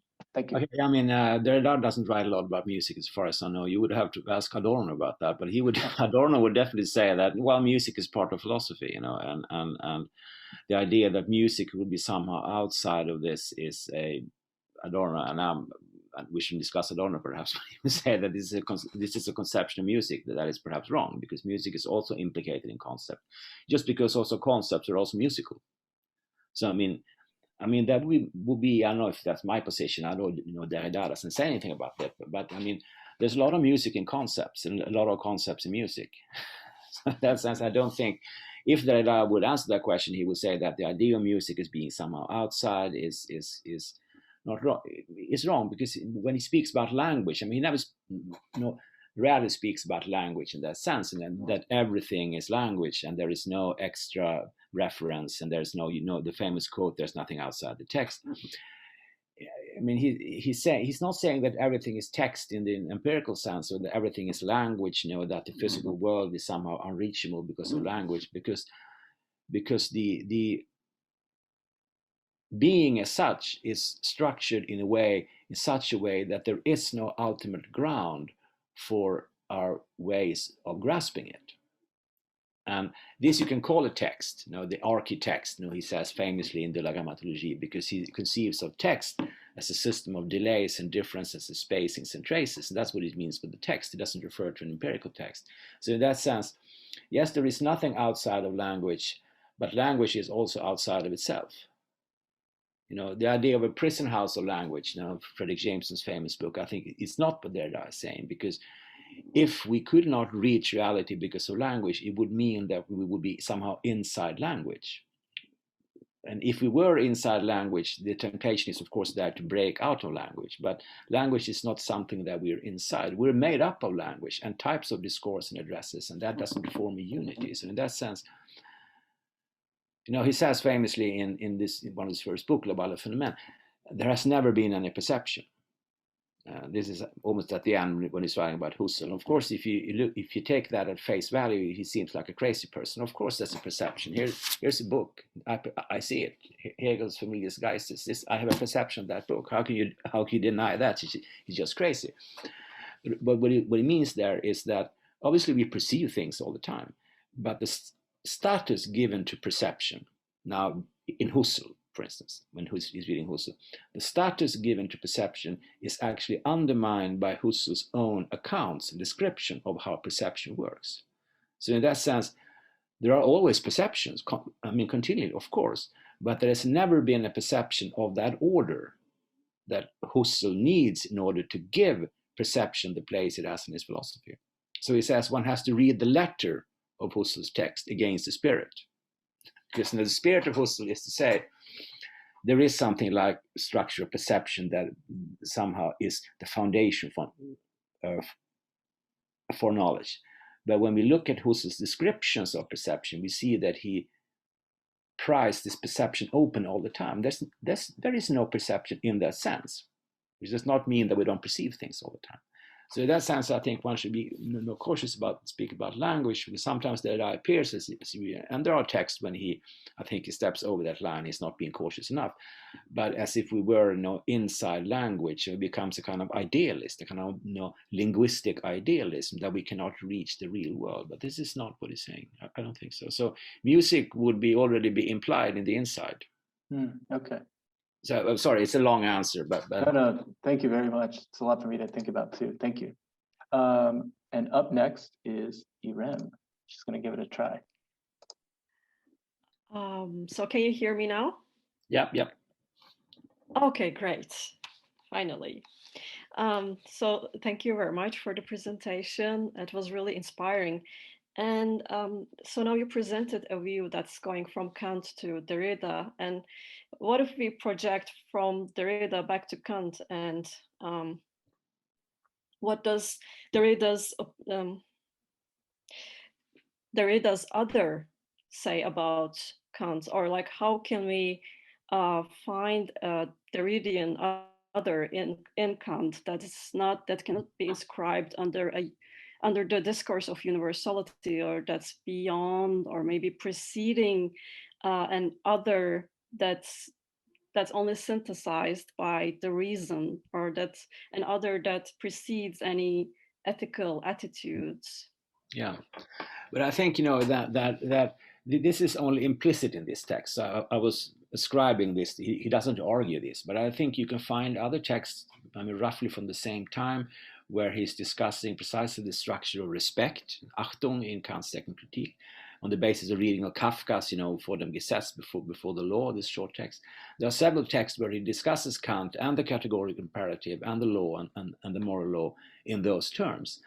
And he comes fairly close to what Lyotard was saying at the same time. You find this much more, as it were, traditional systematic reading of Kant in Lyotard's work from the early 80s, in Le Différent, for instance. And when I connect this so strongly to Levinas, because Lyotard does this. So I think there are a whole series of readings of Kant, explicit and explicit, at this moment in the early 80s, that all wanted to somehow emancipate Kant from himself. to emancipate Kant from the universalizing structure of reason and from all those problems that occur in Kant's moral philosophy when you read him as a systematic thinker, because his seemingly crazy reaction of all kind of utilitarian arguments, that you shouldn't lie, etc., and this. When you use the categorical imperative to test the moral validity of any action, you end up in paradoxes. And Anglo-Saxon philosophers have since long chastised Kant for being probably good reason for being very inconsistent here, or being like somehow, it's really counterintuitive if you do a system of Kant. But what they wanted to unearth, Derrida and Lyotard and others, what there is another kind of intuition. I'm saying now intuition in the sense of Ahnung here, in the sense not of Anschauung, but in the sense of feeling in Kant, that there is something inside the imperative which is not exhausted by the systematization of the imperative. And that's the mode of ethical address. And that lies in this idea of Achtung. Achtung. And in fact, Heidegger, already in 1929, in the famous book, Kant and the Problem of Metaphysics, he has a reading of respect in Kant of Achtung that does not go all the way, but points in this direction. And he says that, he's mainly interested in Kant's theoretical philosophy in 29, though. But he has like intimations that there is another way of reading Kant that would start from the structure of respect. Just a couple of paragraphs. And Derrida comments in great detail on these paragraphs in his reading of Kafka from the same time. So I think the plan was, or the project of this philosopher was to release Kant from Kantianism, or from Kant's architecture, from the architectonic of Kant's system. And I think the categorical imperative, and Jean-Luc Nancy, in the book L'impératif catégorique from 1983, he has the same project. So perhaps I'm now placing Derrida in a context that perhaps evens out the differences, but I think it's a way of reading this text which explains why Kant appears as a partner in crime, as it were. Kant is also one who rejected the apocalypse, and Derrida wants to reject the apocalyptic reading of his own work, and that's the as it were, the official part of the text. But there's a subtext here which I think connects because of this motive of the come, of the vient, which can be interesting to connect to Kant's moral philosophy, and that's what I contributed here. The other stuff I think is more on the surface of the text. You don't need to interpret it so much to find this. Does that make any sense to you? Yeah, definitely. It's also like in Kant, it's a bit hard to see the other as the other. It goes into the thinking, definitely. It goes into synthesis, but its existence is, at least for me, a bit not so out there. No, but the other. So like accepting other. Mm-hmm. But the other, as it were, the personal other, it doesn't appear in Kant at all, because he doesn't perceive this. He perceives the moral law as a universalizing structure, and the whole problem of the other that we know after Hegel, and specifically Husserl, and said it doesn't at all appear in Kant. He thinks the ego as a universal structure, not as an embodied ego. So that's only, I think, after a certain combination of Hegel and then phenomenology from Husserl, that you find the other, l'autre, as a key philosophical issue. It's not there in Kant at all, I would say. But I think what these philosophers, Derrida, Lyotard, and others were attempting to excavate out of Kant's text is that there is an implicit experience of the other in the way in which the categorical imperative addresses me. The way the ethical command reaches me in a way that creates a kind of phenomenological experience that is close or analogous to what later philosophers were trying to describe in terms of the other. So I think this was why one would look at this concept of respect so much. The respects it is something that addresses me, but also dislocates me. There's an address that comes to me and says, act in such a way that you, and then comes in the other formulas, so that the maxims, your actions can be elevated to the status of universal structures. But the mode of address is such that it comes from me, but it must come as if it came from outside of me. The imperative has to be part of my reason. It has to be part of reason. It cannot be irrational command, then it would be just crazy. It is reasonable, but it ceases to be reasonable as soon as I understand it as being part of my own reason. It has to come from a place outside of me, which is just inside of me. And the moment that these two places, I mean, the place from where as soon as I would understand that this seemingly foreign place, this place of otherness from which the imperative arrives at me, as soon as I understand that this place is actually me, myself, then it ceases to be rational. Then it becomes part of me, then it becomes part of my egotism. So I have to be addressed in such a way that I'm dislocated or split from myself. And as soon as I overcome this split, I cease to be rational and moral. And I think that experience of the other, who intervenes in my interiority as exterior, who is both interior and exterior, and where this tension needs to be sustained, is I mean, you can look at Husserl, for instance. If you read Husserl's Fifth Cartesian Meditations, he says, what does it mean to understand that there is a common world or a common nature, he says. And he says, well, you can only do this by going into yourself and test whether solipsism is actually tenable. I mean, isn't it true, if you have a phenomenological perspective, that the first person perspective, the ego, I constitute the world, isn't there a threatening solipsism in that kind of attitude? Well, so Husserl, let's try it then. Let's try to go into the sphere of absolute ownness, the Eigenheitssphäre. What do I encounter there? Well, the perceptions that I see now, suspended perceptions or bracketed perceptions, they could equally well be constituted by me. They don't refer to anything external. But there is one idea that I have. There's one perception, which is the perception of the other.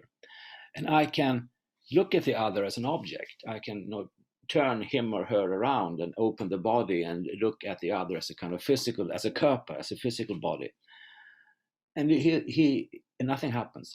But there is something in the other which I cannot attain. And that is the fact that the other is an other origin of the world.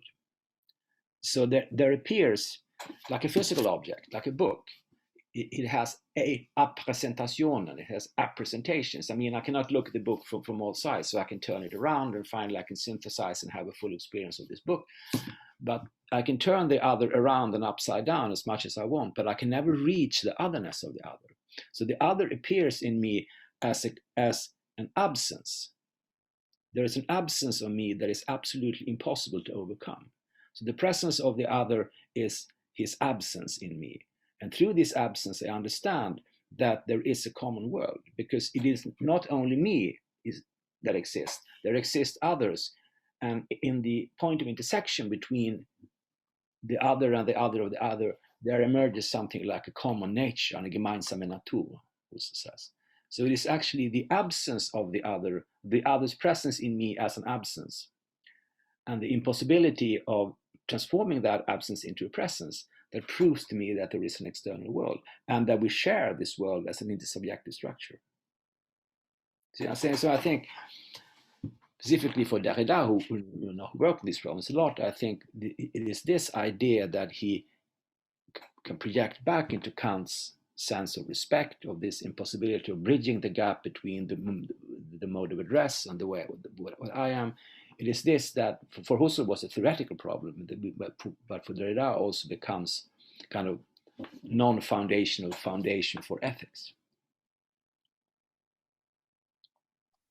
Anyway, this is my reading. You need Gosh, that was like, yes, thank you. You need not agree with me, but I think this is one way of getting this text and connecting certain obscure parts in this text back to Derrida's early work, but also to the reading of Kant. Okay, next up is Philip. I don't know, do we still have time? I have time. I mean, I don't know what your schedule. It's up to you, Professor. It's your call. Then I would just, go for it. Yeah, thank you very much. That was very dense. And I don't know if I could follow everything, but it was very interesting. Especially the end of the talk I found extremely appealing, because it connected to a lot of the things that I'm interested in. And especially this kind of, now I don't know Derrida so well, so maybe the way I rephrase it is a bit off, but at least the way that I understood you, kind of trying to understand the or trying to locate, as it were, the apocalyptic, not somewhere, you know, far away in future or somewhere, but, you know, in some kind of encounter, and this kind of something pulling me out of myself, beyond myself, and that the way you phrased it reminded me of a passage from Stanley Cavell's Conditions Handsome and Unhandsome. I don't know if you know this. No. But, regardless, I can just briefly read one passage where he speaks about utopia in a sense, in a way that I thought was, you know, a bit similar maybe to yours. Maybe there's some interesting, you know, overlap, or you know, where they touch. So I would just read this little paragraph, and then I would just like to hear what you have to say about this.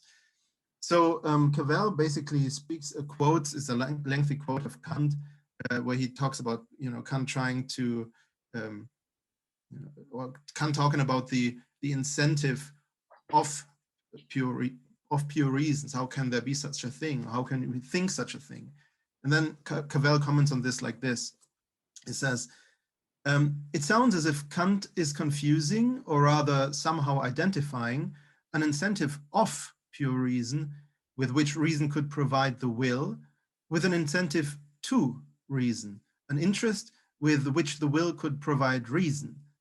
But suppose that the intelligible world is the Socrates' city of words, say Utopia, and suppose that the world of that city is not a something that is outside, that is beyond the world of sense, but is, as it says, no place, which perhaps suggests no place else, but this place transfigured.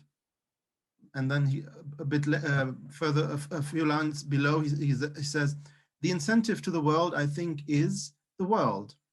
Something of the sort is what Dewey senses in his insistence that art could not make happen with experience what it makes happen, unless it were already happening, as it were, inartistically. But then there are no means for making it happen.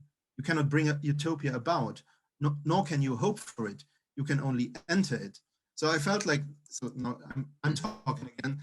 There's this moment of, yeah, basically, yeah, I don't even know what is, which words to add to this anymore. Maybe you could see the kind of sense of similarity. I absolutely see the similarity. I mean, Derrida occasionally speaks about utopia as well, you know, but I don't know. I think Cavell read Derrida. He wasn't that negative as many other analytic philosophers tend to be towards Derrida. I think he read Derrida. I'm not sure exactly how much, but I mean, I think just the way you present the quote, it seemed like a very close connection to what I've been trying to say. Yes, absolutely, absolutely. Then I would have to read more of Cavell, but I mean, yeah. I mean, just from that quote, it seemed very close. Yeah. Okay. Well, then I'm happy. And I have nothing more to say. But thank you. Yeah. Okay. Does anybody else have any final questions? Or any final comments?